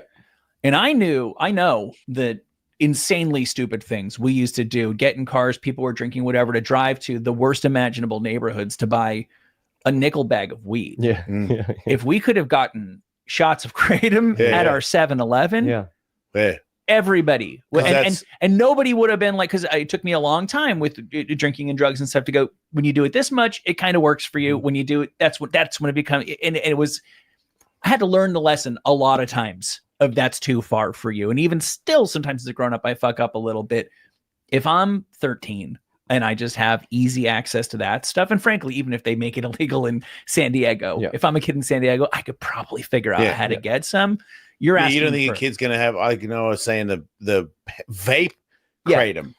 That's what like, I'm saying, dude. Kids vape, they don't know any different. I don't even know and what it's to like think back, about that. when we were kids, like if you do heroin, you don't care anymore, right? You know, like I remember even when I did coke for the first time, I kind of didn't care anymore. Yeah, I'd lost it a little bit. Well, and doing a vape pen, it's like, man, what's a big deal? Right. And next thing you know, your life is ruined. Right. We, at least for us, those things were illegal, which made them somewhat hard to get. But also there was the vast cultural taboo. Yeah. You know, the handful of times I dabbled in very hard drugs, I was like, I'm a desperado right now. This is bad things can happen when you do. Of course, I was oblivious enough that I was like, well, probably won't be me.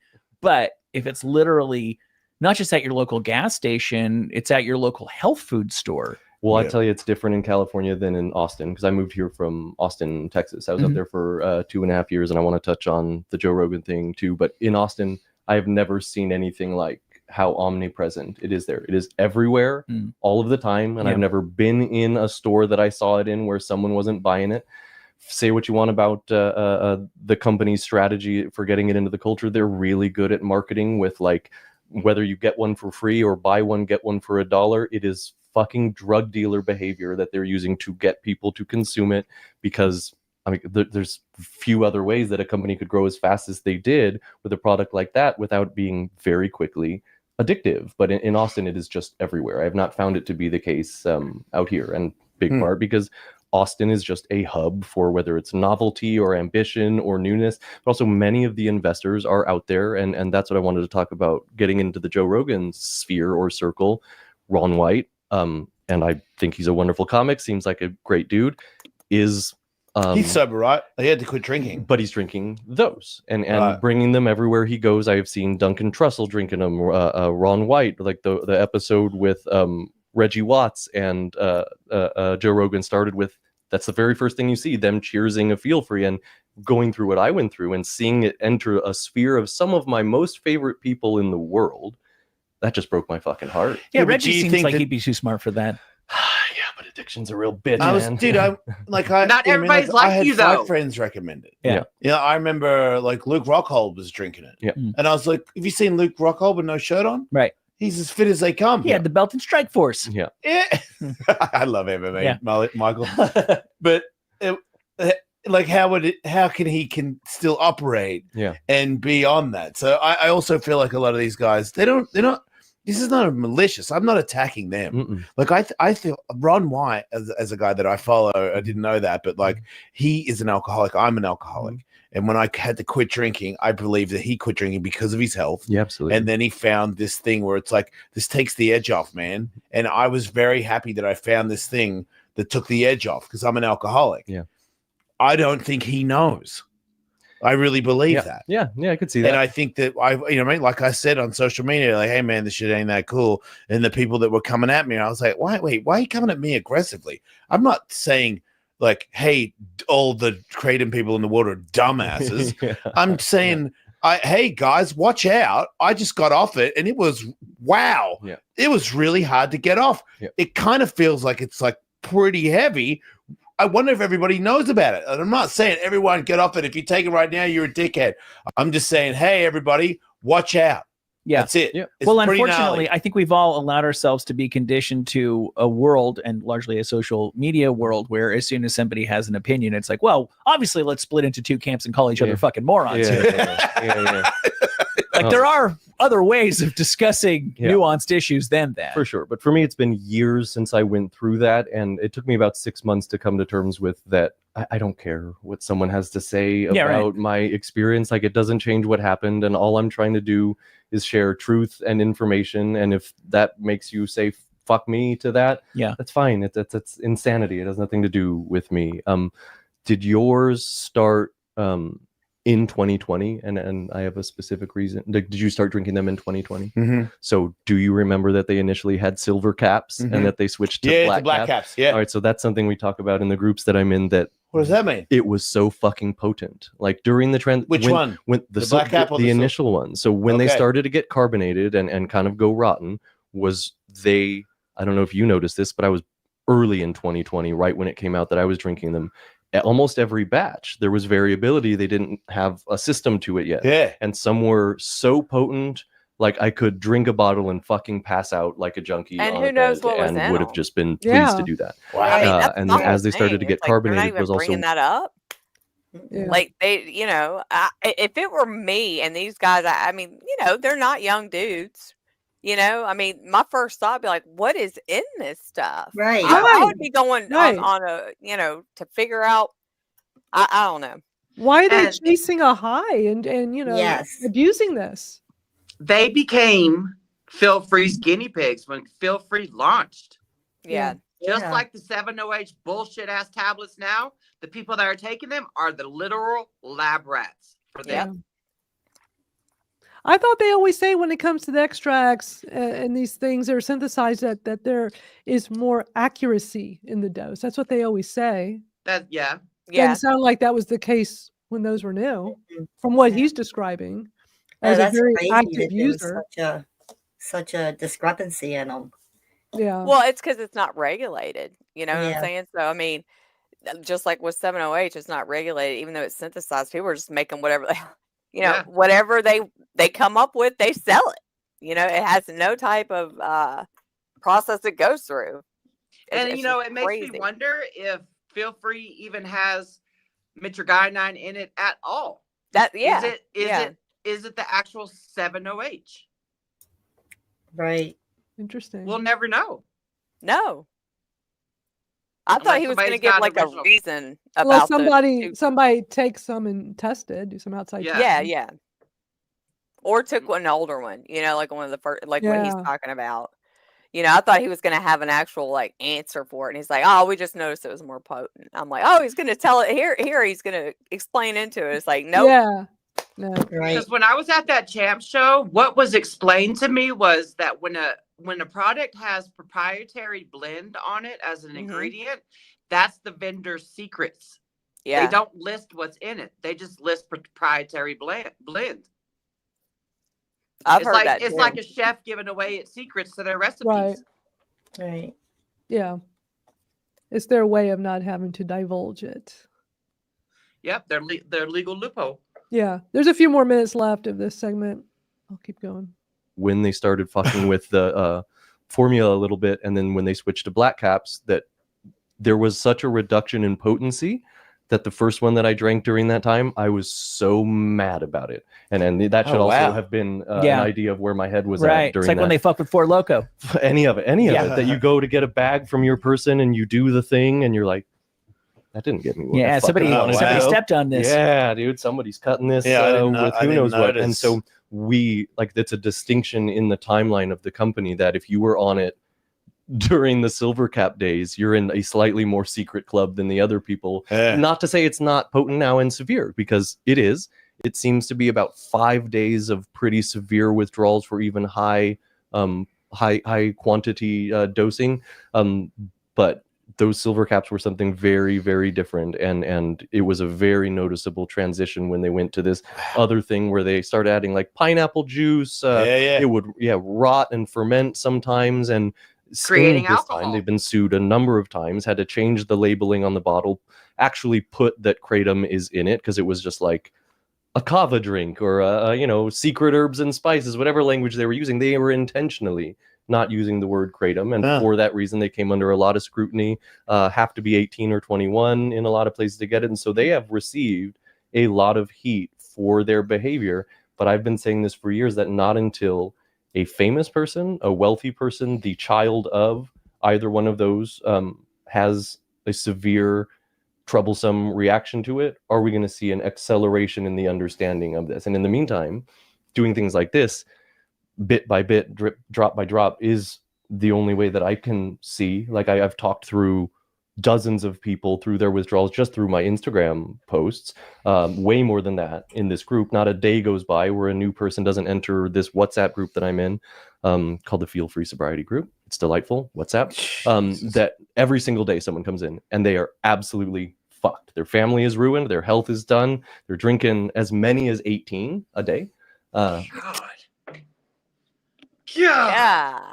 That's crazy. That was this is who created not the dude talking, but this is how GKC was formed. Yeah. The money off of this product. Yes. That got people addicted.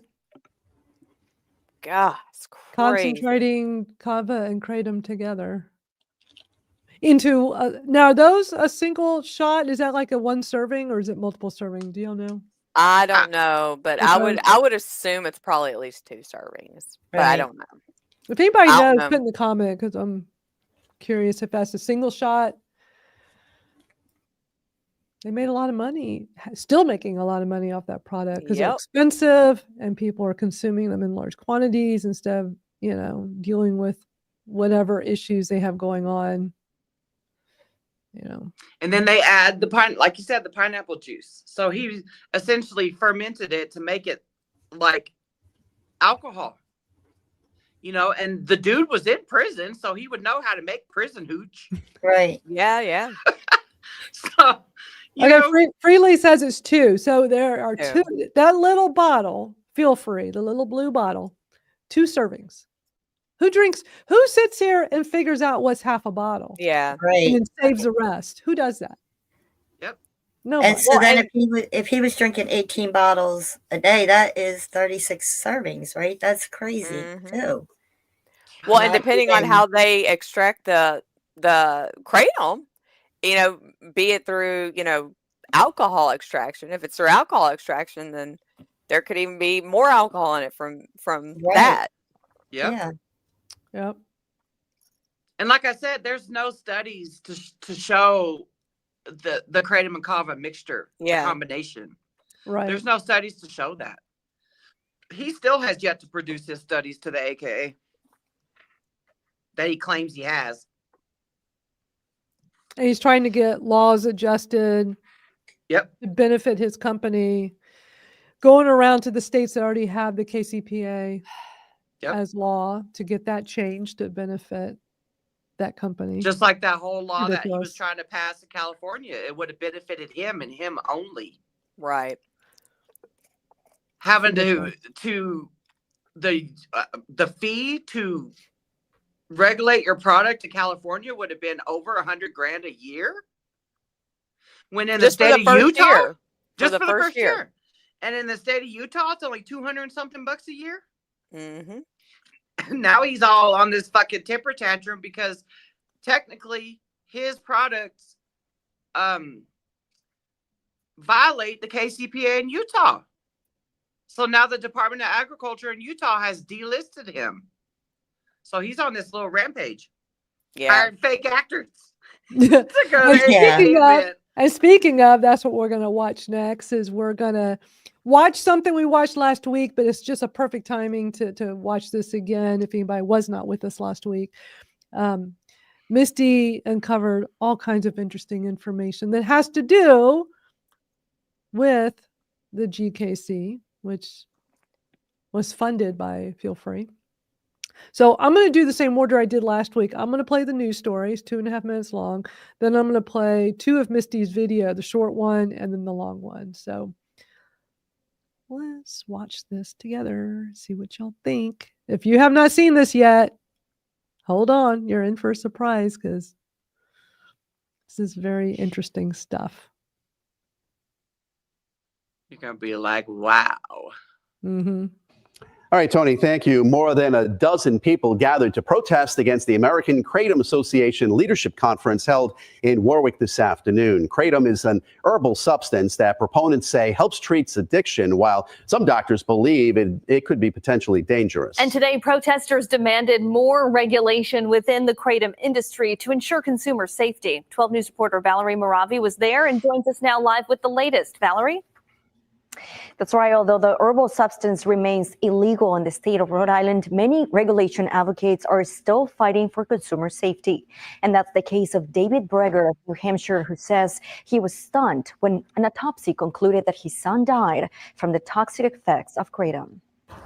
David Breger is calling for consumer protection after losing his 33-year-old son, Dan, in 2021. My biggest thing is I want to save lives in his memory.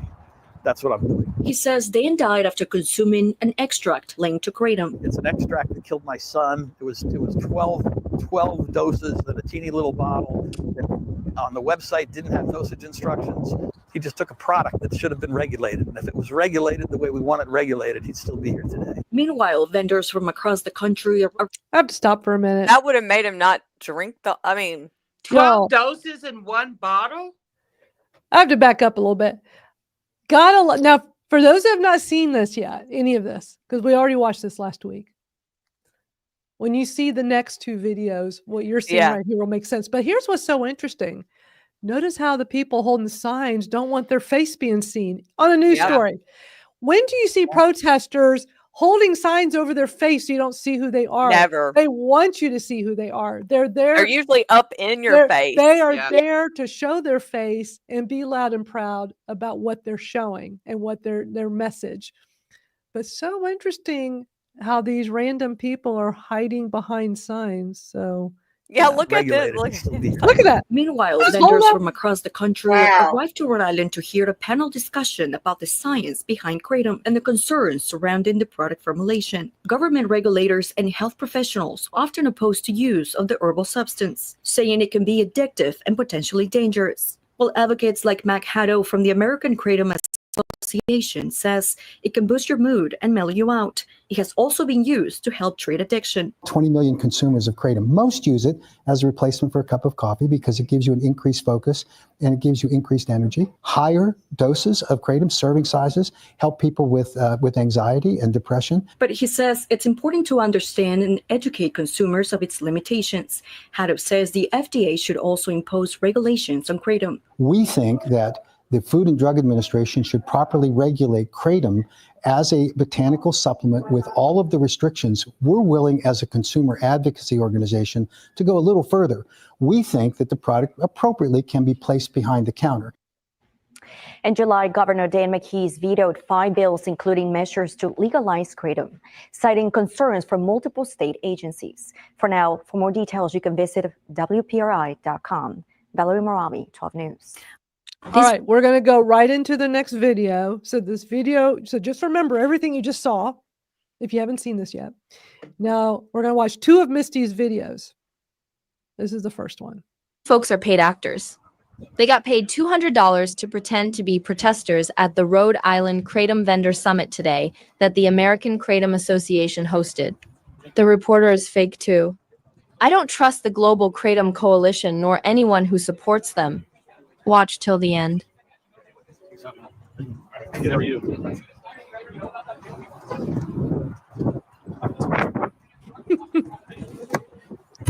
Cover your face.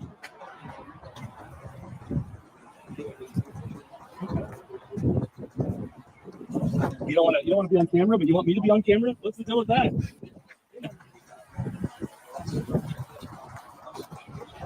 Golly. They really don't want to be on camera. Which group are you from? I'm with them. Who's them? I'm supporting. Who's them? David. Yes.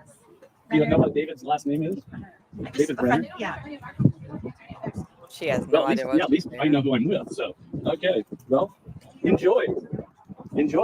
This guy, David Breger, not Brennan, who sits on the advisory board at the Global Kratom Coalition. He says that Kratom killed his son back in 2021. He runs the website kratomgals.com. He has since changed the wording in his website. But if you look up his GoFundMe and read the description of his GoFundMe, it was the same as his website. But since I privately called him out in my private Facebook group, he has changed the wording on the kratomgals.com website. Why? Why on earth would a pro-Kratom organization called the Global Kratom Coalition, which is ran and funded by J.W. Ross, who is also the vendor who makes the feel-free tonics? You know, the botanic tonics? You know, the ones that are causing mass destruction out here? Why would they hire and or let somebody advocate with them, with this guy, with his history, that's saying that Kratom killed his son, mixed with diphenhydramine, you know, the active ingredient in Benadryl? I don't understand that. Y'all need to pay attention to the organizations that you support. But like I said in that video, they hired fake-ass protesters to attend the Rhode Island Summit that the American Kratom Association hosted today. You would think that 2 pro-kratom.orgs would be on the same page, but no. This is a motherfucking cockfight. J.W. Ross and the Global Kratom Coalition wants to divide and conquer the kratom industry and the kratom consumers. I ain't down with that shit. And no, I am not a paid American Kratom Association advocate. Y'all know that shit. Nor am I vendor sponsored.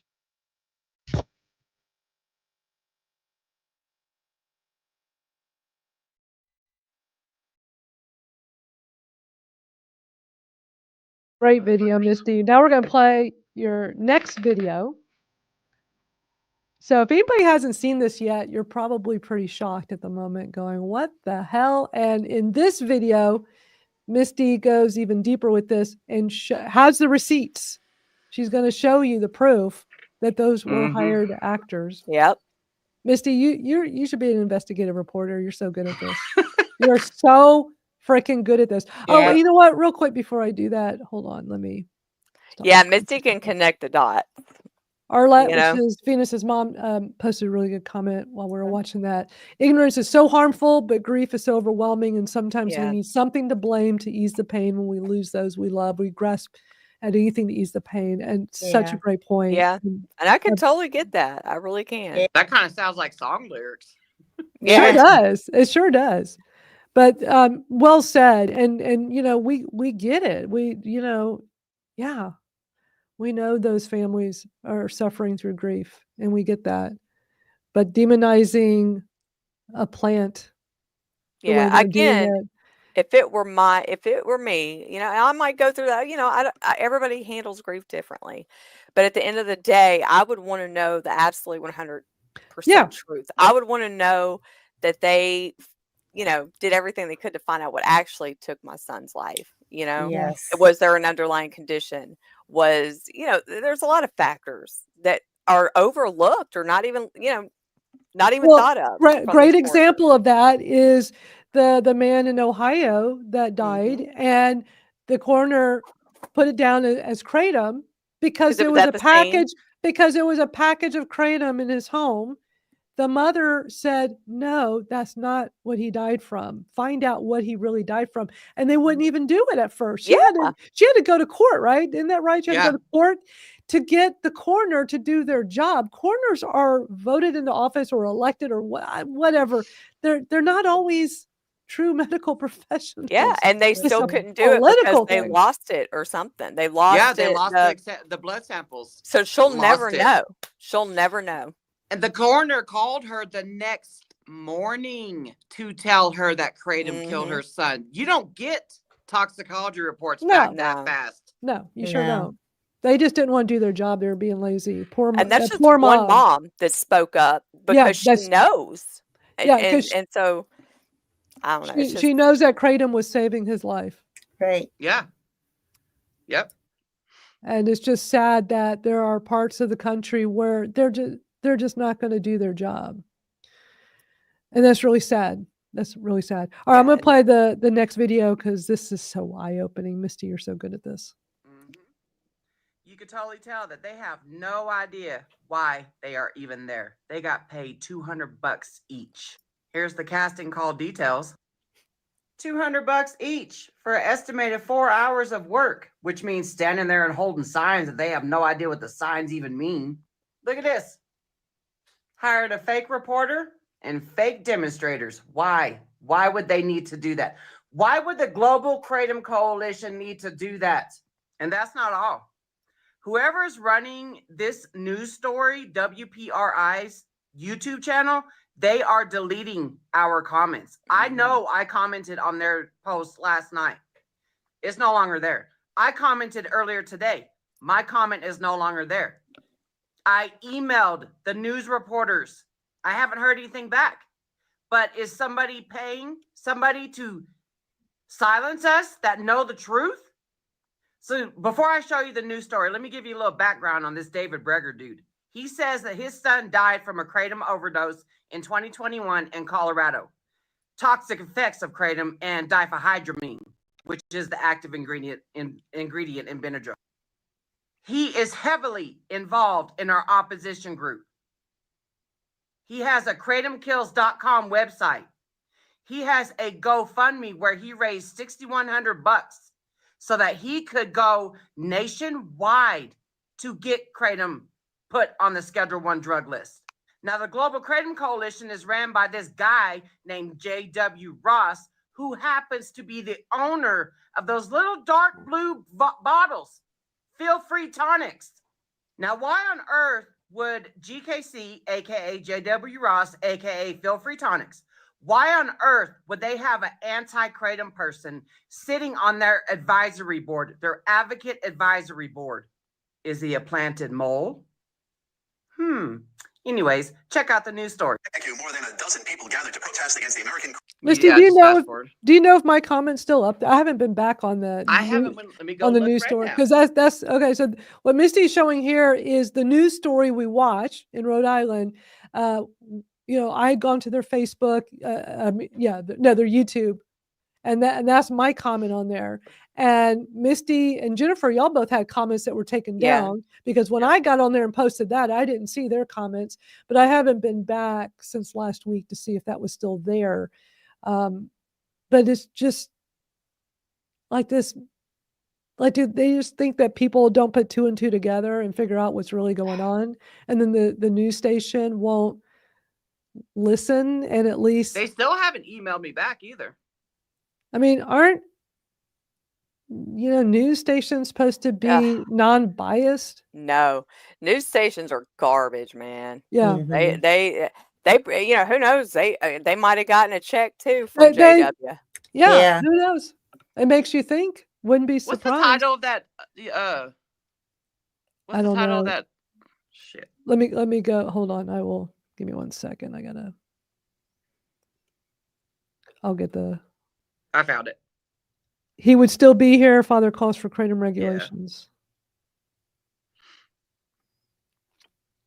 Yeah, because I'm just curious if our comments are still there or not. I'd be curious. Yep, yours is still there. It is? Oh. Okay. Interesting. I wasn't expecting it to be since they took y'all's down. I did include the link though to Missy's video, so And- I don't know. And here's what's so weird, y'all. So I was commenting from my Kratom Stories Podcast YouTube channel. And so many times when I comment on anybody's video from that account, it has the word Kratom in it, right? Kratom Stories Podcast. So many times I'll do a comment and it's as if it never even happened. That Bloomberg documentary we watched, you know, they got all those gazillion views, gazillion comments. I posted on there so quickly with a comment from that account. It was as if it never existed. And then I go do one from my personal one and it was immediately there. And it really, sometimes I wonder, having the name Kratom in my name, like my Gmail, sometimes a lot of times people don't get emails from me because my email is Kratom Stories Podcast at Gmail. So many times people will find it in their spam folder. And it's just crazy. And it really makes me wonder, because it has the name Kratom in these things, that I get suppressed a lot. It's insane. And I'm not going to change the name. I shouldn't have to. Right. I should not have to. I know that when I first commented on there, I included the link. I don't remember what link I included, but I included the link on that one. And then I think it was the link to my video. I don't fucking know. But so, and then the next day when I went to go look after you commented, I commented without the link, you know, so twice my comment was removed and then Jennifer's was removed. They just don't But want yours is still there. Okay. They just don't want pushback, I guess. You know, or are they complicit? Because you were like calling them out. I mean, my comment says shameful that the anti-Kratom, I don't know, you're covering it, something had hired actors. I mean, I'm pretty much calling them out too. Yeah. And linking to your video. So I'm surprised it's still there. All right, let me finish playing the rest of this. A dozen people gathered to protest against the American Kratom Association leadership Yeah, conference. you can just fast forward that part. Kratom is an Oh, you want me to? substance that proponents say helps treat addiction, while some doctors believe. Where do you want me to go to? Like, just fast forward this? Till I get back on screen, because I'm just showing the news story we just watched. Okay. He's out here parading around that he wants regulations when that's not what his Kratom Kills website originally said. But his GoFundMe still says that he wants to go nationwide to get Kratom scheduled as a Schedule I drug. I don't understand how the Global Kratom Coalition has that dude advocating for them. And then why? Why would they need to hire fake protesters? Is GKC, aka JW Ross, aka Feel Free Tonics, upset that they weren't invited to that summit? I don't know. But like I said before, this is a .org war cockfight. Now, what I've witnessed with my own eyes is that JW Ross, aka Feel Free Tonics, aka GKC, they want to control the Kratom monopoly. And I ain't down for that shit. No, I am not down for we that are shit not down at for all. that. I will stand up for what's right. Even if Right. that means I'm jeopardizing my social media accounts. So once again, WPRI, why are you deleting our comments on that YouTube video? Did GKC, aka JW Ross, aka Feel Free Tonics, or David Breger, did they slip you some money as well? Makes you wonder. Yeah. Makes you wonder. It does. Man, that's like some great reporting, Misty. You're just so good at that. It's impressive. It's like Everybody should Like be, every Kratom consumer should be concerned, because yeah. That's huge. if GKC and all of them get their way, they can make it so that they control what Kratom we can have access to, because that's what they do, trying to monopolize the market. Or having a board member that is so anti-Kratom, they want it scheduled. Although, how does that fit into what they're trying to do, to just have, a monopoly? None of it makes sense. I want to know what Kratom product it was that had 12 doses. Yeah. Like, when I was at the Champ show, the 7OH liquid that they had out had 10 doses per bottle. And you were only supposed to take like 1/3 or something like that of the bottle. I don't remember what the instructions were, so tiny on there. It was insane. Yeah. Well, great work on that, Misty. So thank you for bringing that to our attention, something that just had to be played again. We've already been here for 2 hours. It never feels like it, does it? It never does. I don't know, like how much. I mean, we can just kind of start wrapping up. I have a video. One of these days we're going to get to a video I've been holding on to for a while that Florida radio station one. I know we did one a long time ago, but there was another one all the way back last May. So it's been a while, and it's really interesting. I haven't listened to the whole thing, but the little bits I have, it's definitely something we want to listen to. But that'll take it. It's 28 minutes long. It'll take us at least an hour to go through that. So why don't we just play something a little bit shorter? I did come across a really fun video I've been saving. And I'm not going to play the whole thing because it's slow and it's 8 minutes long, slow. But it's a guy brewing Kratom tea. I think he's in Asia. But it's such an interesting, but it's kind of fun to watch on a faster speed. And I just kind of zip through some of the parts, and then especially the end. It's kind of a fun little video. So I think I'll play this for y'all. We will be having another stream. Yes. On Monday night for the American Kratom Association webinar. So make sure you guys tune in for that as well. It's going to be 8:30 Eastern time. Yeah, we will be here. We're going to have a special guest with us, Holly Deeney. Thank you, Venus, for arranging that.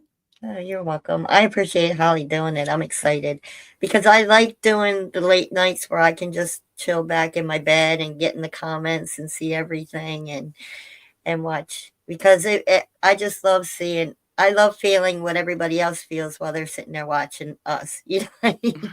It's really cool. We're cool. Yeah.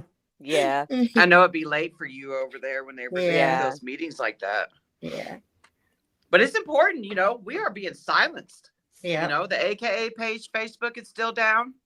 You know, the GKC page is allegedly down. Let's see if mine's still up. I still feel like they just deactivated it to make it look like they were taken down. Because I got proof of the AKA page being down. Mine's still up, but I'm a little nervous to do anything with it. Well, they have it so you can't search the word Kratom on Facebook, which is ridiculous. My Kratom Stories podcast is still there. I have a feeling, you know, at the rate all of this is going, that it'll be taken down at some point. It'll be whatever it's going to be, but it's ridiculous. I mean, this is suppression, and we shouldn't have this on our social media. No. I do know that our haters report. It's so juvenile because we don't go around reporting them. It's so juvenile. They need to grow up. It's ridiculous. Yeah. Grow up. All right. This is a fun video. I'm just gonna kind of zip around throughout it because it's too The reason long. why I know that the big America the Kratom Association page was targeted is because the original America Kratom Association page is still there. Oh yeah, there is another one. I have seen that. Mhm. Okay. So that's the original one. Mm-hmm. Okay. Yep.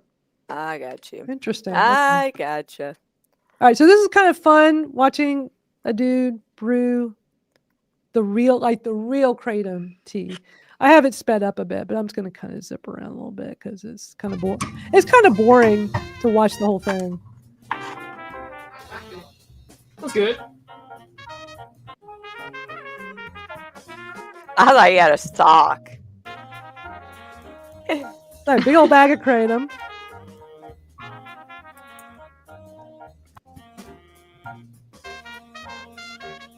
I mean, he could have made this like a 2-minute video, you know? Yeah. Yeah, you don't want to boil it. Most of it is just this.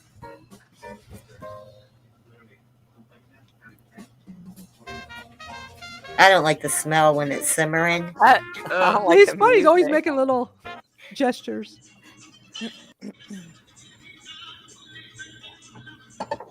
You got that bacon grease thing out there too. I have this at 1.5 speed.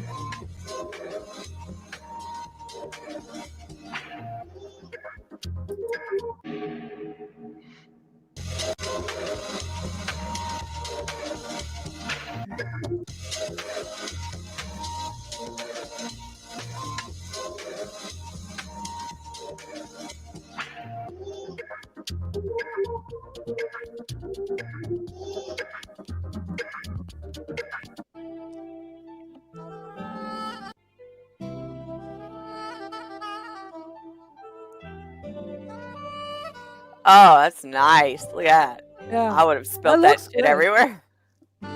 He does it really well. Up at regular speed. It gets kind of fun at the end.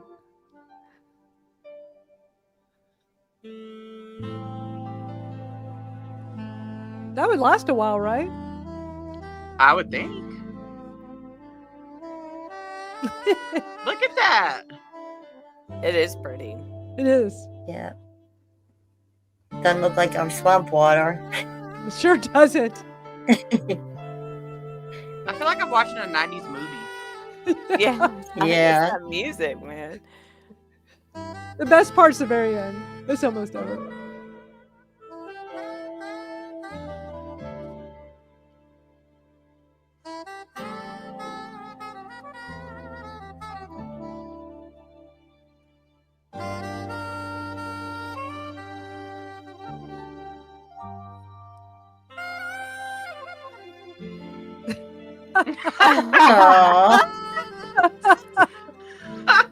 Oh, I feel the same. Isn't that great? He's like, I know it's gonna make love to me later. That's a great way to end it.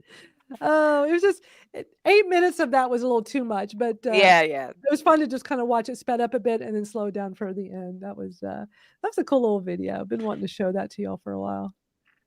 Kind of a fun video. Anything else, y'all? I just realized my laptop's about to die. Let me plug it in. That's not cool. Oh no! That All of a would sudden you suck. just disappear. That would suck. I would Yeah. just disappear. I'd have to. I mean, y'all would still be here. I'd come back, but y'all be like, "Where'd she go?" But the good thing, like yesterday when we did our TikTok live, we didn't have no restrictions or anything. So I think our I haters were was busy. shocked because when Yeah. we started and Jennifer Olds came on, she said Kratom the second she got. Yeah.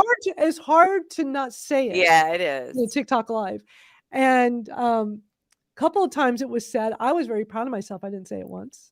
I was so good. But I was good up until close to the end, and then I was like, fuck it, Right. just fuck it. Dude, that one, I love how y'all had, we've been having people come on. Mhm. and Yeah. talk. But I do know, I recognized a voice from something I'd seen before. You know what I mean? I don't want to say it, but I was like, I know that voice. Yeah, yeah. That's pretty cool, though. Like, I was all excited because I knew who it was. Yeah. I'm glad you had fun though. That's why I told you yesterday. I was like, just don't worry about it. Just go have fun. Yeah, and Yeah. that's what I did. We had fun. We went and saw the Grinch movie, and it was like in my mom lives in Marion, Arkansas. It was like a small ass town, so it's like their downtown area. I mean, we brought some foldable chairs and sat outside, drank some they had hot chocolate, popcorn. They passed out candy. The Grinch was there walking around, and Cindy Nice. Lou Who and stuff. So it was really fun, and my mom had a really good time. So That's good. she's always That's great. That And sounds like I fun. officially became a great aunt this week. My niece had her baby. Congrats. That's They're awesome. home now. beautiful baby, beautiful I baby. was shocked. Like back when I had my kids, I had natural births and we stayed in the hospital for 3 days. We She did got too. I sent did home. too. She got sent home the next day. Really? I Times was have like, changed. what? Because it's all about money, It's Yeah, big get them in, business get them now. out. Big business. It's probably like, cheaper man. for them to deal with lawsuits of doing something too quick than the money it costs to keep people there. So- Right. Dude, our healthcare system's so broken, It's- man. it is. It's so I'm bad. like, you know what? I will keep posting up about RFK. I'm not posting it up to be political. Right. I'm posting up because I see his vision. I have hope. Right. I really Yes. do. Like And Jimmy I G. I just have yeah. hope. Thanks for joining the live yesterday. Yeah, thanks for joining us. That was so fun. And I'm going to be interviewing her for the podcast tomorrow. Thank you for scheduling earlier with me so that, Love it. Now I get to hear the full story. yeah. Yeah. I she love has a hearing everybody's She has story. a story to Me tell. too. So I'm looking forward to getting that for y'all. I've been talking to so many people that are interested in coming on. It's so different in this community, in the business world, everybody wants to be on a podcast. I never had trouble getting people on podcasts. I mean, I've done a variety of business podcasts over the last 11 or 12 years now. But in this community, it is hard. People are like, okay, I've never done anything like this. And then they That's get what real nervous and they is. don't Like, want to do people it. get real nervous. But I mean, Madeline, like when you do Madeline's podcast, it's super chill. It's literally like hanging out with Madeline for an hour. And, she makes you feel super comfortable. You don't even have to have the camera on if you don't want to. Right. Yeah. Yeah. If I can do it, anybody can do it. Yeah. It took me a year. Yeah, you came a long way, Venus. So proud of you. And we're coming up on the 1-year anniversary of the Kratom Gals live stream. So, and 1 year of going to Capitol Hill. And Missy, I know you're putting together some videos that we're going to be playing to celebrate that. That'll be fun. Yeah, that will be fun. And bringing some guests on. I'm trying to figure out how to format it, because I don't want the pictures to go super fast. So I already have an idea what I'm going to do. But I have a lot of videos and a lot of photos and stuff. So yeah, Junie, who's following you on Bluesky? Said he followed me. Bluesky, by the way, is pretty darn cool. If people are looking for, let me pull up. I set one up for Kratom Stories, but Bluesky is pretty darn cool. It's oh, she says RFK. Are you sure it's the actual RFK? Yeah, I had Claudia Miranda They're not send me a message today. On what? Fake account. On No, Bluesky? TikTok. Oh. Did you tell her? Yeah, she has fake ones on there. Yeah, you always gotta make sure it's the real And one. Bluesky, I don't know, there's no way to do right now for something to be verified. So, but we do have one for Kratom Stories. And for those that don't know, so it's yet another social media platform. It actually came out early last year. It's called Bluesky. A lot of people were getting frustrated with X, and people really were not digging threads all that much. So it became an alternative. And it was initially developed by Jack Dorsey. He was part of the people that put it together, who was one of the founders of Twitter. He used to be the CEO of Twitter. But he is no longer has any affiliation with Bluesky now, which is, so if anybody's like, oh, I don't want to be on a social media site by the ex-Twitter guy, is not that way. It's really refreshing. I really enjoyed being on there. And so I do have one set up. So if anybody here gets on Bluesky, let me pull it up so I can show you. Be sure to come join me there. So far, I don't see censorship. It is a different type of social media platform. It's not like TikTok and Facebook and X, where you have some corporate ownership or a billionaire that owns it. It is not like that at all. It's decentralized. So there's not like a single owner. So I don't think there's going to be censorship problems. So this is the one I have set up for Kratom Stories Podcast. I'm still working on the header. I just threw it up there because I was just trying to look at the sizing. Anyway, I do have one. Kratom is at Kratom Stories. So it's Bluesky. Let's see, what is the address? Dude, I know on X.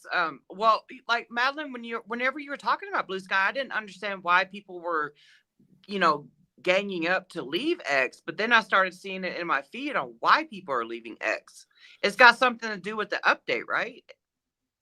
Yeah, a big thing right now. So as of yesterday, there was a big change to the terms of service. So if you get into any kind of dispute with X, with Elon, it has to be dealt with in a courtroom in North Texas. Really? I think it's North Texas, and which is very conservative, and was done by design. So a lot of journalists, tons of journalists have left. A lot of them left X anyway, but a lot of them, and lawyers. I mean, I have a good lawyer friend who is just like, these terms of service are ridiculous. And so a lot of people, and to put into perspective, the numbers have probably gone up, but as of a few days ago, Bluesky has over 15 million users, which is small compared to other social media platforms, but they've gotten over 1 million in like a week. But I think yesterday or the day before, they got 1 million in one day. It's insane. A lot of people, and I can tell you with my experience, it's a lot lighter.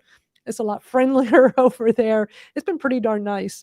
So the other thing that I saw was someone talking about how your posts can be used for AI content or something like that. Not on Bluesky. It can on X. Yeah, that's what on X. Yeah, there's something going on with that. I haven't really dove into it yet, but there's something going on with that. Oh yeah, and Jenny's making a good point. So on Bluesky, with the block that list, went into effect. X has had that for, that's been a few weeks now, that whole block thing. If you block somebody on X, they're not truly blocked. They still see your posts. They just can't interact. But on Bluesky, you block someone, you no longer exist to them. They don't exist to you. It's just like the old days, how it should be with social media. And and it's really interesting. I love that Jenny's more techie like me, because I don't come across too many people in our community that she already knew what StreamYard was. I'm like, usually when I tell people about the podcast, so I use StreamYard. It's kind of like a Zoom call. It's just a link. And she's like, I know StreamYard. It's like, okay, good. Somebody that knows this stuff. But with this blocking thing, what a lot of people are doing right now is they're putting together like a list of accounts to block, and you literally go follow this list, hit the block, and you've just blocked a whole bunch of accounts. So some people are doing the work for you and finding, like, if you want to block like political accounts or the bots and spams, because they're going to show up on new platforms. But so far I'm liking it. It's pretty cool. Yeah, I like that you're techie, Jenny. Very cool. So yeah, y'all check out this you'll be hearing more about Bluesky. It's really popular right now. But for me, being somebody that's been teaching social media for, it's going to be 20 years this coming year. Threads has been quite a disappointment to a lot of people. A lot of people have been looking for an X alternative, and we all thought Threads would be close or maybe take over, and it's weird like over there. Threads is like a dubbed down version of Instagram. Yeah. Well, you know what I mean? It was what's always been missing from Instagram. What's always been missing from Instagram is a way to connect with people and have conversations. And that's not how Instagram was designed to be, but it's almost like Threads is this afterthought. And to make it as a separate app, to me, makes no sense. It should have been incorporated into Instagram. I don't know. A lot of people are not really that thrilled. There are a lot of people that don't want to be on X, so they went there. But I found Bluesky when I got on it last year. It was okay, but when most people aren't on it yet, it's not that great. It's like, where is everybody? You go to Threads, like I knew so many people that moved over there, and it was great, but I just find it boring there. Bluesky to me is like Twitter from 2010. So it's nice. It's nice right now. It'll change, but they're adding features. It's not bad. I'm hoping there's a way we can do some live audio on there. We'll see, but we're still doing our X Spaces for now. Yeah. So, yeah. Anyway, I just want to. I'm so glad I remembered about the Bluesky. Jenny, thank you for mentioning Bluesky, because I was like, I need to remember to mention Bluesky. Yeah, that's what I'm saying, Sam. That's how come, that's what I'm saying. The AKA Facebook page was targeted, because their page is still up over there on Instagram, and I know they're Meta owns all that. So I mean, just keep in mind Meta, which is Zuckerberg, Facebook. They own Threads, Instagram, and Facebook, and WhatsApp. That's all one company, which is Meta. So yeah. All right, y'all. Well, why don't we close out with that fun song, that Kratom song, our little jamming cool song we've been closing out with. Oh, is that Ash? This is Kitty. Oh, Kitty Kruger. Hey, Kitty Kratom Kruger. legal. It's always Ash that's been coming on staring at us on the camera. I can't tell them apart now.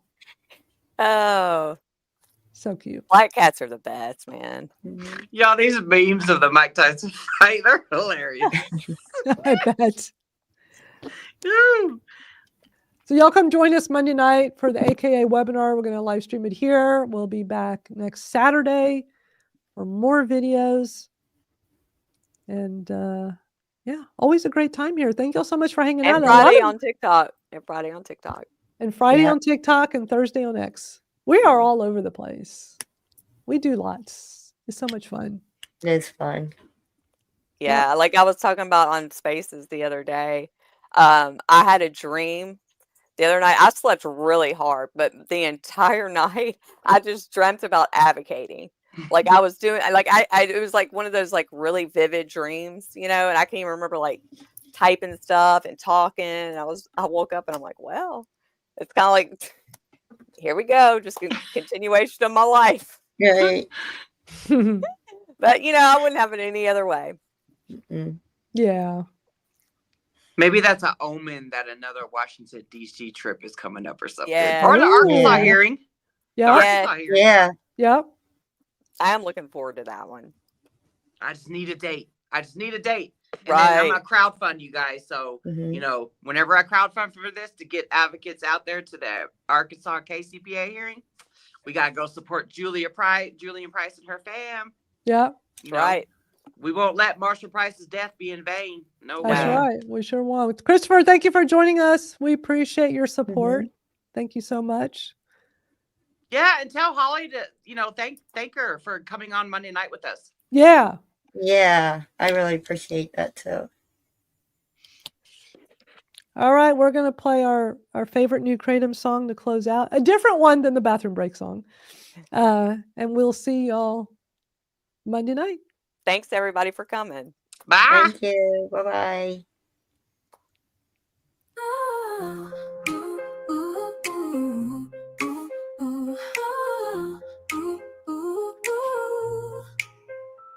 Woke up today feeling light. Grab my blend, ready for flight. Dreaming that it's my start. Red barley to calm my heart. From dawn to dusk, I'm feeling free. With every leaf from the kratom tree, I take my dose, I feel alive. Yeah, I'm living the kratom life. Oh, I'm living the kratom life so wild. Every day, I'm feeling revived. Capsules packed with nature's glow. Herbal realm, you already know. White flame when I need the drive. It's the power that makes me thrive. Mix it up, I found my way. Living the kratom life every day. From dawn to dusk, I'm feeling free. With every leaf from the kratom tree, I take my dose, I feel alive. Yeah, I'm living the kratom life. Oh, I'm living the kratom life so wild. Every day, I'm feeling revived. Capsules packed with nature's glow. Herbal realm, you already know. You already know.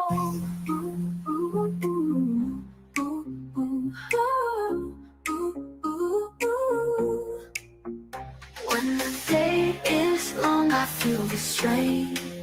I know that kratom eases the pain. So I take my blend and I rise. With herbal realm, I touch the skies. Oh, I'm living the kratom life so wild. Every day, I'm feeling revived. Capsules packed with nature's glow. Herbal realm, you already know. Yeah, I'm living the kratom life. Ooh, ooh, ooh, ooh, ooh, ooh, ooh, ooh. When the day